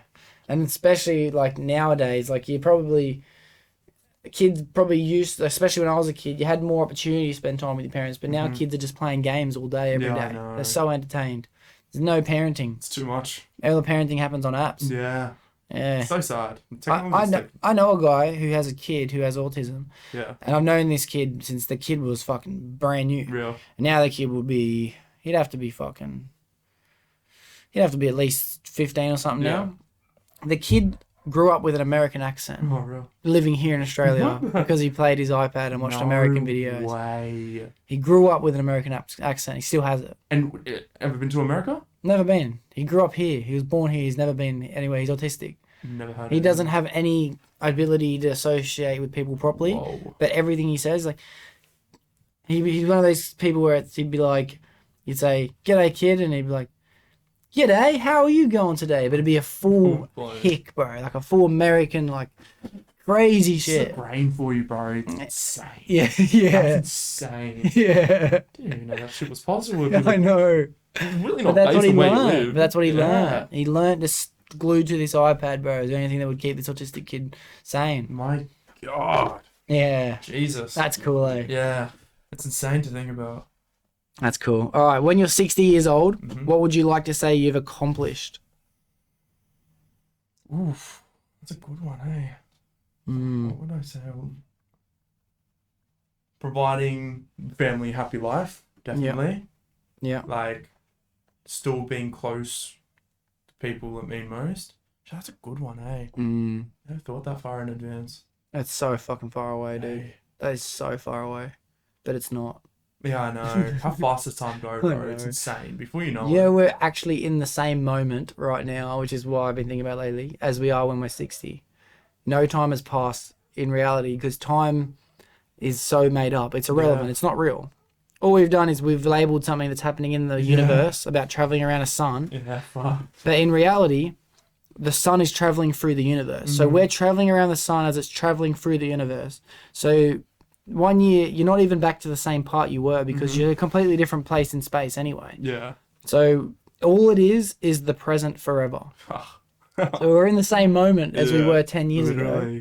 Literally. You know, we just get confused because we sleep. That's the way I think about it. Because we go to sleep, you feel like it's a brand new start every day. But all you've done is you're still there. You just don't know. You just fucking close your eyes for a little bit, bro. You don't think about it because time is 100% made up. I can't believe people made it up. I know. How smart is that? God. It's just structure. It's fucking the best structure of all time. Yeah. And it was so necessary. Yeah. So necessary. But imagine if we never had it. Like, what would life be like? You wouldn't. I think it's crazy that like they developed 24 hours to be a perfect amount of time per day, and incorporated the seasons and then the daylight savings and all this shit to make up for it. But then you have 365 days in a year, which they worked out is back to the same spot. Yeah. But then they worked out that every 4 years you have to have a leap year because there's not even 24 hours in a day. It's 24 point something. But then 24 point something doesn't even equal a 4-year leap year. Every 100 years, you have to take that leap year out because that's the maths back to normal. What? Then every 400 years, you have to put that day back in. You know what I mean? You can't work that out. How? Which is why it's crazy because in the year 2000, we shouldn't have had a leap year. Because it's 100-year reciprocant from when we had every fucking 4 years. But because it was the year 2000, it was... Yeah, it was a reciprocant of 400 as well. So the leap year went back in the year 2000. Yeah. That's so cooked, eh? Yeah. So cooked. Time's just cooked. Yeah. But you forget about that. It's just made up. Yeah. We just made it up. I know, it's not real, bro. It's fucking When you say we're in the crazy. present moment, I thought about it a bit more, but when I'm 60, like... Big thing is just looking back in your life and being happy with that life. That's proud. a massive one. Yeah, proud. Proud. Yeah. That's the main accomplishment. Pride. I think that you hit the nail on the head, like just having people still around you. That's a good one. Yeah. Not letting go of people, especially family. But for me, family is friends. Yeah. So I think it's hard for me too because 60, I'm seeing it like it's not the end. You know what I mean? At 60, I'm still going to be fucking pushing hard. I'm not done at 60. Yeah, no I've got a chance. lot more to go. Yeah, hard. I think I'd love to be able to be like, I was someone that people could count on. And I definitely want to be there's a rock. You know what I mean? I don't have to be the answer to people's problems, but I could be someone that they could tell their problems to, and then that's all it takes to help someone. You know, just having someone to listen. Absolutely. Yeah, that'd be something that I'd be definitely proud of. 100%. That'd be a good accomplishment, knowing I've helped people out. I love how you say at 60 you'll still be going strong. So I feel like that's a mindset thing as well. If you build that in your mind from now, you'll still be going strong. Yeah, 60 is fucking just like, I still got at least 20 more years 100%. of trying before I can be like, I'm done. Yeah. You know what I mean? 80, it's like, all right, bros, you're 80. Yeah, just get chill there. out. Yeah. Come on, bros. You're 80. Good answers, but Yeah. These are good ones, right? they're good, eh? Get you thinking. They're good. I love them. And the conversations just trickle. Yeah. Who knows where they're going to go? I know, right? I've had this one before. Yeah. So I have a pretty strong opinion on it already, but it might change. But what does who you spend time with say about you? So you can choose to fucking answer this however way you think it makes sense. There's not a right or wrong answer. I take a lot of pride on who I hang out with. So, like, I got a strong opinion on... I don't care, Yeah. to be honest. Yeah. Like, I don't, like... If you're judging my friends and judging me for it, okay. I love my people. That's what you mean. That's a great mentality. I love my people. I was confused what you meant. But you're saying you have a lot of pride in who you spend time with Yeah. because fuck anyone who doesn't agree with 100%. me. Yeah. I love the people I've chose. The boys, my family, work for it. I fucking love my people. I've got a small circle, but they're my circle. Like, Yeah. I love my people. So anyone looks at it down. Great answer. Okay. That's a good answer. That's sick. I like that. I'm going to change it a little bit though. Yeah. But do you think that who you spend time with creates the person you become? Yes. You think yes? Yes and no, because we're all still going on our own different directions, and we're all going to have our own futures and different kind of lives. But I've gotten a lot more confident with who I've hung out with, which has helped me a lot in life. So I feel like it's a major role in my life. Like, yeah, for sure. Yeah. But that's the most people reckon. They reckon that you're a product of the 5 people you spend the most time with. But I don't really necessarily know if I agree with it. Yeah. I think that obviously everyone has an impact on your life because not only do you learn the good traits of who you want to start copying, you'll learn the bad traits of who you don't want to fall down the same path as. So who you spend time with does say a lot about you. But I do not agree that you're a product of the 5 people you spend the most time with, because I think that you have your people in your life for specific reasons. You have the boys there because you want them for the entertainment and shared love of having a good time. Yeah. You have the family there because you want the comfortability and reciprocation of love to do with quality time, you know? But then you have, I don't want the boys to be there while I'm working. Yeah. I don't. Yeah. I only want the best fridgies around me while I'm working. I need a team of fucking killers because So we're here to true. get shit done and get paid as much as we possibly can while doing it. Mm-hmm. Not to say the boys can't do it, Yeah. but they're 2 different circles. I don't necessarily want the boys that I work with to be the same boys that I go to the gym with. I want boys that are at the gym who want to fucking get as strong as they possibly can. Yeah, shit. So you're kind of not a product of who you spend the most time with. You're a product of literally every single person you encounter, bro. Yeah. You know what I mean? We both know some of the boys where it's like, I don't really want to be doing that. You know what I mean? Like, let's use you as an 100%. example of what I don't want to do. So it's good. It's good. I think what you spend time with definitely says a lot about you. You're all you are as a person is a product of every other person you've ever encountered. You know? Yeah. It's a good way to look at it. It really Yeah. is. Because, I feel like you can get traits that, for example, with the boys now, I feel like I've become a lot much confident, and I take that on, but then I do learn from what other people do as well, the goods and the bads. Yeah. And I take that. So, And dude, the boys will be doing that from you too. You, as I said 3 times already, but you set an example for buying a house so early on in your life. right. Like, it's like, that's something that you didn't learn from the boys, and that's something that the boys can now learn from you. That's fucking awesome, bro. That's fucking cool. Thanks, man. It's fucking mad. It motivated me, cunt. When I heard it, I'm like, this motherfucker's so much younger than me. Fuck him. Yeah. I appreciate But yeah, that. good questions and good answers. Yeah. Do you believe in aliens? I believe that I don't believe in these big bobblehead little fuckers just flying around space, but I 100% believe there's something out there. There has to be. There has to be. There has to be. Mathematically, there actually has to be. I just want Statistically. them to find us. I want to know what the hell's out there. Yeah. It's too hard for us to find them, but I bet you they've got way better technology and better the way they live and better structure in life. I just want to know. It's just crazy, isn't There it? has to be something out there, right? And then imagine if there's not. Or imagine if there is, but they're not the people that have the technology, right? Imagine like we listed? become the first.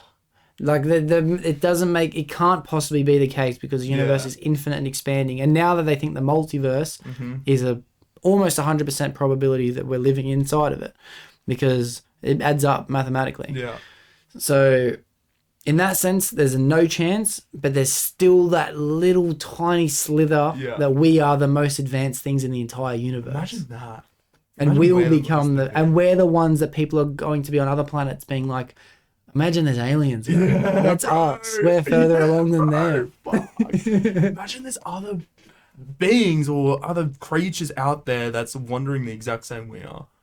Yeah, There has to be something out there. I think of aliens not just in a sense that they're sharing the same dimension as us in our universe, but I think aliens could also be considered things that are not in our spiritual realm of reality. You know what I mean? Like, it's going to sound really, really fried, but I noticed at one time, cooked as fuck. I remember looking at the lads I was with and thinking to myself, for some reason, I feel like there could be a different person sharing your body than the person that I'm talking to.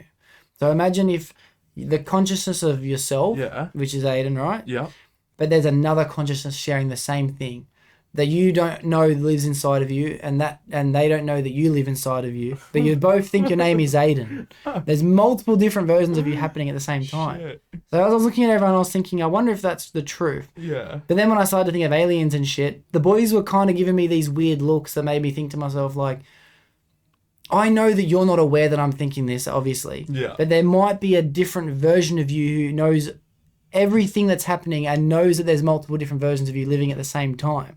That's an alien to me. And it's like, he knows he's like, he knows I'm onto something, you know what I mean? He's looking at me like, bro, are you onto something? I'm just thinking to myself, like, that's where I think the aliens are. Yeah. They're here. You know what I mean? They're here. We just can't see them, bro. Imagine you're right. Shit. We can't see them. You know, that'd be just fucking, lives within us. That'd be super cool. It'd be super cool. Yeah. Yeah. But I think there's aliens. I think there had to have been aliens at some point. I think that the Anunnaki, you ever heard about the Anunnaki? No, I haven't. The Anunnaki was what they believe were one of the first alien civilizations to come to Earth and kind of kickstart the consciousness that we have as human beings. So before then, it's only theoretical, but evolution, going from original primates of humans all the way back to Neanderthals. Yeah. That there was actually a moment in history where the brain doubled in size, and they don't understand how or what the fuck could have done it because there was nothing to do it. What the hell? They had moments where monkeys kind of learnt how to use rocks as weapons. That was a big thing that made the evolution. And then they learned they could throw weapons. Yeah. And then they learned that if they all got together as a group and threw rocks at a fucking animal, they would kill it together and they'd share it. And then there was a certain point that created consciousness thinking. Yeah. And then they reckon, because all these descriptions in Egypt have these photos of these giant beings sitting on thrones with all the humans there, like servants. And these things kind of looked like cats and all these kind of weird things. Yeah. And then the story is they needed gold because in their planet, the sun was so hot and becoming so powerful that it was starting to kill everything on that planet. Oh. But they'd already evolved so much, they went to another planet, got as much gold as they needed to go back and put it in the atmosphere. And all of the particles are now surrounding their atmosphere, and the sun's heat and light are reflecting off all these gold particles. And that's what they're trying to decipher, these scriptures. Yeah. People have done the science and maths today and be like, that checks out. That would work. 100% that would work. And these are ancient scripts. Yeah.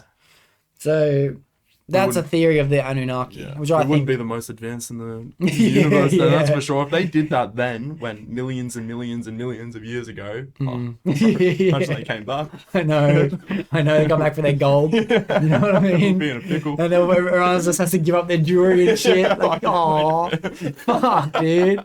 I worked hard for this. Like, you've got no idea how hard people have worked for this. So crazy.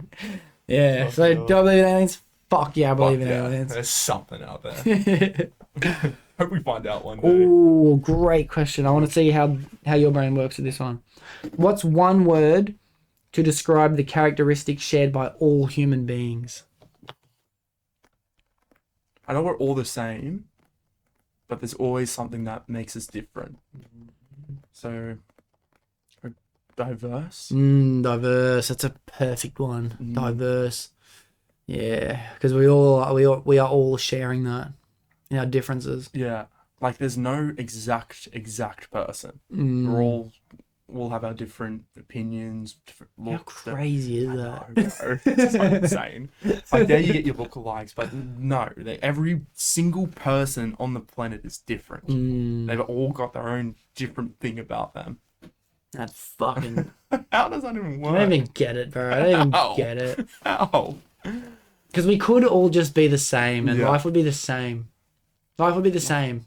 Life would be pretty shit. But we wouldn't know any better. Yeah, exactly. That would be life. That's so true. You know? We wouldn't know any better. If everyone was the same conscious being, we'd probably still be considered striveful and progression and science-based and evolution-based. Life would be the same. Just think of a night out, and then you. But imagine it was the wrong person. Imagine it was a real fucking lazy person. all like that. And everyone's just like, fuck it. Everyone will be homeless. I'm going to beat this out, but imagine it Fuck, bro. Sorry, I saw a lot of them. Right, open my don't talk eyes. about it. Fuck me, bro. Sorry, you're gonna have to cut out a bit. Jesus. Don't go in on it. Don't go in on it. Yeah, no. Yeah. Jesus. No, that's a good one. Yeah. What about you? I would say every person is sharing. I don't know the right word, but I'm going to try a couple words and I'll see if I can find it. Everyone's lost and everyone wants to, everyone's looking for something, but no one knows what it is. You know what I mean? Everyone wakes up with the same feeling of like, am I doing the right thing? Am I on the right track? And everyone's kind of trying to get there and no one knows where is. You know what I mean? So I'd say everyone's kind of, it's going to sound really bad to say it. Say it how it is. I'll find a better word for it, but faking. Faking is the closest thing I can find. And I don't mean that in a negative way, but I mean like everyone's trying to be the best version of themselves. You know what I mean? Like everyone looks like they've got their shit together, but no one has their shit together. Parents are just kids with kids. Grandparents are just kids with kids with kids. Yeah. No one's got the answers. We look at all these people like they're so wise and everyone's got it figured out. No one knows what the fuck's going on, bro. Everyone's just faking it. So I would say faking it if it wasn't looked at it as a negative way. I would say everyone shares the same characteristic of being lost. Lost is the best word I can use. I can understand what you're saying by faking the best person you are. Yeah. So there's also the worst side of you too. Mm. You can always fall into that side of things. Yeah. But you always want to be doing your best. No, I see what you're saying. Yeah. It's a hard one. It's a hard one because I've got it in my head. I just don't have the vocabulary for it yet. I'm hoping that I'm dropping down some things people are picking up. I hope people understand what I'm saying. Weird question. Really weird question. Do you think you should be allowed to sell your kidney if you want? Fucking hell. Shit. Listen, everybody should be entitled to do what they want to do in their own life. What happens in the other one? Fuck, you're screwed. Yeah. You got a bit of money. I know. Shit, it's a weird one, eh? I think that people should. Yeah, like everybody should be able to do whatever the hell they want in life. Yeah. Might not be the smartest You know choice. you can sell a nut? Can you? You can sell a testicle? I think they sell go a for like fucking 60 grand or something. What? Yeah. Got fucking two of the guns, bro. I know. Rich. I know. Right. Really, bro, you could just save a bunch of spunk and then just sell them both. What do you need them for? What do you really need? I think it kind of maybe a little bit important, but... Not really. You You don't produce testosterone inside them. They get you produce your testosterone inside your quads and they get stored inside your nuts. Yeah. So you really don't need So if it. you just replaced your nutsack with something... But why would people want them then? Why would they be such a value to have nuts if they weren't important? Weird one, the only thing I could think of is, like, you can have some bad injuries downstairs. Like, you get hit in the nut, it twists, and it dies. Yeah. I know people that have had their nuts twisted. Really? Yeah, they've had to be hospitalised. Apparently there's not a worse pain in the world. Yeah, it just happens when you sleep sometimes too. Your nuts can get tangled. Imagine. You just wake up with this pain, like what the fuck, and then eventually they have to go to the hospital, and they have to massage them up. They scan it. God. They're like, yep, it's twisted this way, so then they twist it back. Because you'd have the whole embarrassing feeling, but you wouldn't really care about that because you're in just the worst pain you've ever felt in your life. But that is all I could think of is why somebody would need a testicle and not born. Yeah, shit. And now I'm mad, dude. I'm gonna tell you something, and it's gonna fuck you up with it, right? And everyone listening, this might fuck you up. But if you have to get hospitalized because your nuts have twisted too many times, all right, now it's cutting off circulation. How do we know we haven't got at least a couple twists in it already? And we're already closer to them being twisted to a point of no circulation, bro. There's somewhere in a cup everywhere, man. Like, imagine, bro, they could be started. They could be like double looped right now. You wouldn't even know. Better not be. Better not be. Let me tell you. That's again, it's apparently the worst pain you could possibly feel in your life. And it could happen to any of us at any point. At any point. Do you know have you ever heard of a kidney stone? You know what that is? Yeah, kidney stones. Yeah. Apparently, that's one of the most painful things as well. My pop had it. Apparently, passing it through. Dude, apparently it's like sometimes bigger than a grain of rice. Comes through your urethra of your cock end. Fuck that. That's nuts. Imagine the pain of it. You can just feel it. Sometimes, have you ever heard of a styroscope? I think that's where they shove the fucking camera up through your fucking bell end. Oh, yeah. That apparently is really, really painful too. Put me to sleep. Oh, I can't even think about it. Another question. I'm going to find another question. I'm stuck. I can't believe that started from, would you sell your kidney?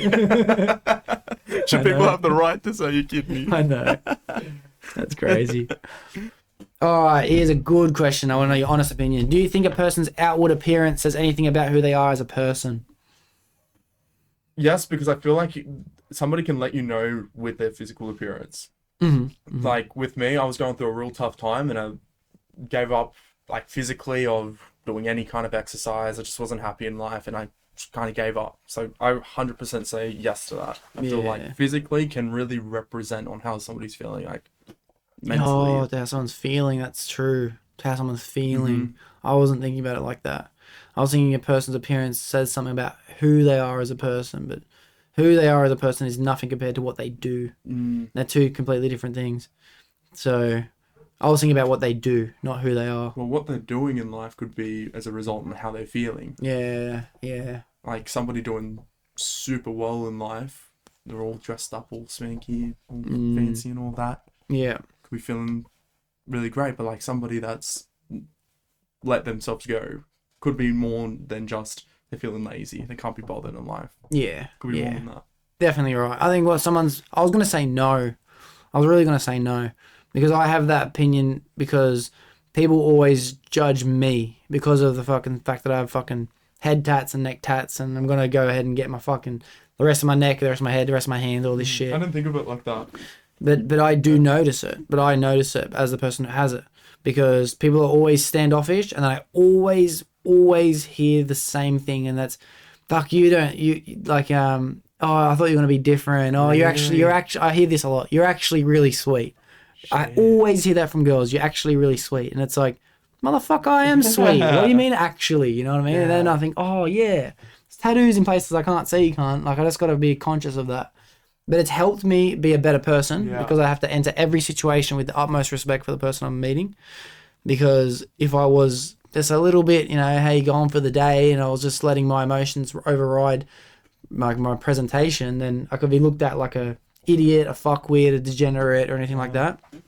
But in reality, I get the tattoos in the places I get because I don't give a fuck and I want to do whatever the fuck I want. So it does say a lot about a person, their appearance, because I'm showing the fact that I'm going to do whatever the fuck I want to do anyway. Living your life. Yeah, so it is an exact representation. How you look is an exact representation of who you are.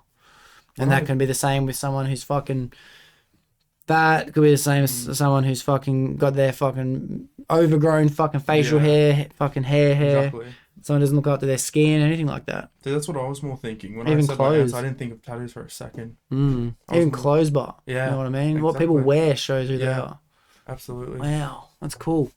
You're right. It is exactly right. All right. Fuck, you blew my mind with that one. I thought I had that one figured out by now. Oh, here's a good one because this fucking brings me to something that happened very recently. When was the last time you cried? And it says and why, but that's personal. You don't have to say why. Fuck. I didn't want shit. This was that weekend. Fuck. I didn't know I did, but like I'm not gonna use that because that was just like fucking vodka, like just yeah. But I feel like before that. Yeah, if you're drunk, like if you're blind drunk. Like blind drunk and just you can't count being blind drunk. No, you can't count that. Never. But like sincere, like full blown emotion. It doesn't even mean how sincere. You don't have to be like bawling. You don't have to be sobbing. Crying is something that can happen without even having tears. There was I sell life insurance. We talk about death all day. So when you talk about that shit, it makes you think of your own situation. There was a guy, I'm not sure if you saw him, Ian Tongi on American Idol. He just won American Idol. Dude, I nearly bring this up. Really? Yeah. You talking about the fucking Hawaiian kid? Yeah. I watched that this morning. Fuck me, bro. I think about, touch wood, parents, family, friends. I think worst case scenario, because of what I sell, it's just I always talk about it, it's always on my brain.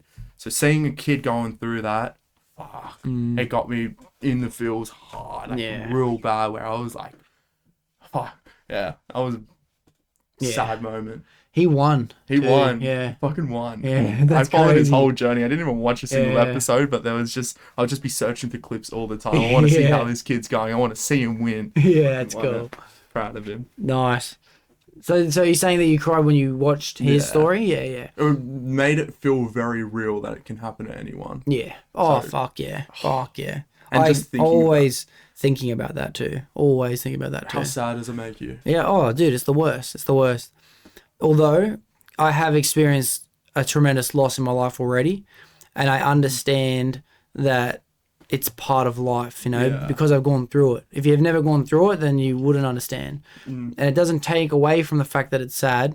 It doesn't mean it hurts any less if it's going to happen again, but it leaves you with an understanding of, I'm going to get through it. You know what I mean? I'm always going to feel it, but then next time it happens, I at least will be able to be like, not let's get over it, but let's try and keep going. You know what I mean? Yeah, I get ya. Yeah. I get ya. Like, I lost my grandparents, but I just can't accept it. That's the problem I've got. I can't accept it. So that's where I'm like, when I think about it with my own, very superstitious. When I think about it with my own family, it eats me inside. Of course. When I think about it a lot. It eats me inside. Oh, same. I'm the same. I've thought about it for years, bro. And until you go through it, like you obviously been through it because you have your grandparents go through it. There's just something about someone who's immediate, like real close to you, that you think to yourself, like, it's just, it is not actually anything worse, which actually leads me to the last time I cried. And it was actually in my dream last night. No way. Which was because I had a dream that my mate Luke Mount, who everyone listening probably knows the story by now, but he was my best mate who committed suicide and passed away. I seen him in my dream. I was hanging out with him. Shit. But it was after the knowing of the fact that he's already gone. Like, he's already been dead, and now I'm hanging out with him. And it was like he faked it. He faked it the whole time. He just, in the situation we were in, he was just like, yeah, dude, I just had to fucking get out. I had to fucking just get away from everyone and everything. And I was so angry at him. I was so fucking angry that he did it. And to the point where I was sobbing so hard, but I was also didn't give a fuck about how angry I was or how sad I was. I was just so happy to be hanging out with him. And it was almost funny. I was almost like, fuck you, you motherfucker. Like, because I was just so grateful the fact that he was still alive. Such a heavy dream, bro. I thought about it all morning. Deep shit. It was such a strange dream. And even in my dream, he wasn't the same person I knew, because the same person I knew wouldn't have done it. He was almost like a sociopath, where it's like he didn't really understand the impact that everyone else would have felt. And that's not the type of person that I knew. You know what I mean? It was a really, really strange dream. But in my dream, I fucking sobbed. Yeah. So I just think to myself, like, I don't know, something about the afterlife or something. It was just reinforcing that, like, there'll be, even if it's not an afterlife, even if it's the current life that we're in right now, part of us are still hanging out. Even if it's just not my physical embodiment, not able to hang out with his physical embodiment, my soul is still hanging out with his fucking soul. Because in the dream life, I'm telling you, it was so fucking real. It was my real life. It was as if I saw him today. Dreams are fucked. Yeah. It was crazy, cunt. It was crazy. So real, Yeah. I hate them dreams. It was fucking ridiculous. But it just keeps you thinking after. That stays with you. Yeah. Like, I've been having, like, bad dreams as well, and it just stays with you. Makes you think so hard. And it's like, why? Why did I have that? Yeah, I know. What was the point? Yeah. Like, if life is so well thought out to the fact that, like, that we have the ability to breathe through our nose with hairs there to stop dust from going in them, and you have tear glands to get rid of all the extra emotions your body has, and and our fingers are located at a perfect position to grab things from trees and also get things out of the ground. Yeah. If life was so well thought out, what's the point of fucking dreams, bro? There has to be a reason for it. We just haven't figured it out. Like filtering like what you're feeling, trying to give you answers, but it just makes you more confused by the end of it. I do not understand dreams. There's people that try and depict them. I read a book once about it. No, that just turned off. We'll be back in 1 second. Be back. All right, we're back. But yeah, people trying to pick dreams, but I just think they have absolutely no idea about what people are talking about. Can you? No one has any idea. Yeah. It's just crazy how it enters into your brain. Like, even what drives me crazy is people I haven't thought about in years entering back in. Yeah. Why is my brain thinking of that? Yeah. I can't understand it. Like, I had a dream a couple of nights ago about people that I had not spoken to, had not thought of for 7, 8+ years. And it was so real. Well. And it fucking freaked me out. Like, and it stays with me. It just freaks me out. Like, why? And it was a bad dream too. It's like really? something happening to these people. I think I had a fucking dream one time where I had a crush on this girl for a very long time. It wasn't even a real desired crush. It was just a conscious crush that I knew I had. And I had a girlfriend the whole time. I had a long-term relationship this whole time. But even when we were together, I had dreams about this person. And then if you knew the person, I'd tell you, but no point because you don't. Oh, you might. All right, I'm going to beat this out. Yeah. It rings a bell. Much better with faces. Yeah. All right. Anyway, anyway, back. But yeah, I remember I had a dream probably in the last year that I was hanging out with her and we were actually dating, I think, at the time. And then I pulled out an engagement ring and I proposed to her. And then she ended up saying no. And then I sat down with her and we sat across from each other and I explained to her, like, I wasn't actually heartbroken at all in my dream. I was just like, oh, okay, you're not interested? That's cool. But then I sat down and explained, this is so sociopathic, but I explained to her why it was unfortunate for her to have said no, because I actually would have moved the heavens and the hells for her. I would have given everything this girl ever could have imagined. And it's a shame that she fucking missed out on that opportunity. And she fully understood, like, oh, you're right. You know, if things were differently, I kind of fucking would have really enjoyed that, but this and that. And then I thought, yeah, it's a shame. And then we went our separate ways. Yeah. And then I think the point of that dream was like confidence reinforcing back into me, but it was almost like, you know, you're going to be a fucking great husband and great father. You're going to make a great partner one day. And then I kind of thought of myself from that day forward as the person that I'm not trying to catch someone. I'm trying to see who's lucky enough to catch me. You know, which was fucking pretty cool, pretty interesting. But it's weird how that person just became the person in the dream. You know what I mean? Insane. Yeah, I love dreams, bro. Yeah, I love them but hate them. Yeah. All right. It's just like, why? We started with crying. That's how we got there. Yeah, look where we're at. It's so crazy. Oh, bro. What are your two most opposite personality traits? Oh, good one. I can be super happy. I've got a short temper. Oh, it's something I'm working on. Okay. I've got a very, very short temper. Nice. I hate it about myself. So is it a quick flip? Very quickly. Wow. I can calm down very quickly, but I can fucking roll up just as quickly. Wow. Even quicker, if anything. If something I feel like isn't going my way, or if there's something that really makes me angry, it's like a feeling inside, and I just explode. Yeah, okay. Not a lot of people see it because again, surround myself with good people, but I can flip a switch so quickly. Damn, I want to see that one day. Oh, bad. Really, really bad. I don't want to be on the reciprocant end of it, but I'd love to see it. I hate it about myself, but and I want to get to like the root and like, why can't I just calm down, like just not get that worked up? But it's just like a switch, and it's like I change people where I'm just fucking lose it. I say a lot of things I regret. But now what I've been doing is I go away for like 5 minutes and come back when I'm like in a clearer head. Yeah, it's a good idea. Very good idea. Before, I would just explode then and there. Yeah. It doesn't matter who it is.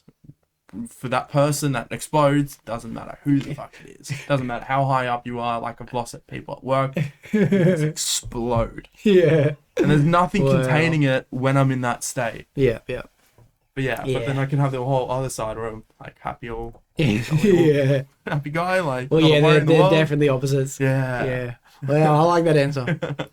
I'd say that I have two different opposite personality traits, because I have the one version of me who is just all about literally I don't even like people fighting. Like, I just don't like violence. I want everyone to get along. I want everyone to be happy. I don't put up with with ill intentions or people doing the wrong thing. I'm pretty straight and narrow for the most sense. Yeah. But then there's also that part of me that would happily run through someone's house. Like You're gonna say. You know what I mean? Like I'm just as happy to be either version of it. I'm the type of person that could either be a drug addict, junkie, prison-bound menace to society, or I can be a charity-building, friendship-creating, happy person. To be honest, I don't really care which one. It's so weird. Like, I notice it with myself. Just thinking about memories and shit I've done, I'm like, I can't believe I'm actually that person that just does that kind of shit. That's fucking ridiculous. I don't think I'm that person. But then it's also not like me to fucking, I don't know, learn how to braid girls' hair and shit like that, you know what I mean? But I'm happy to be that person. I'm happy to sit down and paint nails and fucking all that shit. Like, I don't care whichever version of, you know what I mean? Do you know how far opposites they really are? They are so opposite. They are so opposite.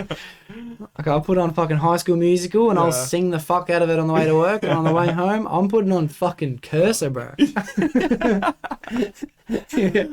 God. That was a good one. That is a good one. That was a really good one. Yeah, let's fuck with the answer. This is Sahil, and then we'll do our last question. Yo. Yo, I'm outside, bro. Oh, Sahil's fucking here now. Yeah. He's interrupting. Fucking interrupt. Sahil. What about, what is your definition of greatness? What's my definition of greatness? Like, in my own personal world, there's a lot that goes into it. Like, of having good relationships, people love you, and you love them, doing well in life, for example, on a good road to success. Definition of greatness, that's a really good question, damn. Another one that's got me stumped. Yeah, well, you said it right. Because I would consider greatness to be someone who's trying. You know what I mean? That's someone who's great. You're really trying.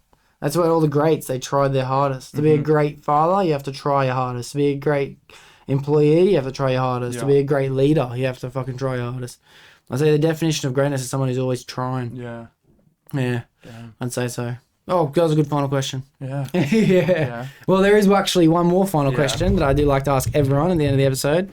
And before I ask, I have to say, thank you so much, bro, for coming on. It's been fucking such a good time. Love that. Yeah. Fucking love that. You started nervous. Did you end nervous? No, bro. It honestly just ends in a good chat. Yeah. It's just like, bro, I'm happy. It's the yarn. Yeah, exactly. Yeah. It's just a good yarn. This is my weekly therapy session, bro. Yeah. Nah, I can get why you enjoy it, dude, bro. Like, I've been shitting it. Yeah. I was shitting it. And then, like, 5 minutes into it, I'm like, oh, bro, we're just having a chat. This is hectic. Yeah. I love that, bro. That was Fuck awesome. yeah. Thanks for having me, man. No, that's all right. Well, the last question is, what would you say as a piece of advice if someone came to you because they were feeling depressed, mostly because they were feeling lost? It's a good point of just getting them to tell me, who do they have? They feeling lost? When I feel like I need help, I go straight to family. That could be friends, it could be blood, it could be anybody that means most to you. And they're the people that's going to be able to get you out of something like that. For sure. 100% they are. Yeah, just remind them of who they have. Yeah. Yeah, it's a good answer. It's a great answer. Well, as I said just before, bro, the reason I asked that question is because I feel like everyone needs to hear it eventually at some point, and someone's going to have the answer that they need. There's a million answers. Yeah. You're not going to listen to every answer. amazing. Someone will have the right That's answer. amazing. But yeah, it's been a fucking good yarn, bro. I really do appreciate you coming over. It's gonna be a good night. Yeah. We're about to have a fucking good night. So it's a good way to start it off. Yeah, 100%. Yeah, and I look forward to. I'll explain to you downstairs the plan I'm gonna have in the future. Yeah. And I look forward to having you back on sooner than you think. Yeah, looking forward to it. Beautiful. That's alright. Shawty catch a vibe, yeah, I had to put her on. Bought a two-seater, yeah, we heading for the sun. Shawty going high, I ain't tripping for the funds. Yeah, I won't start, I ain't tripping, I'm a stunt.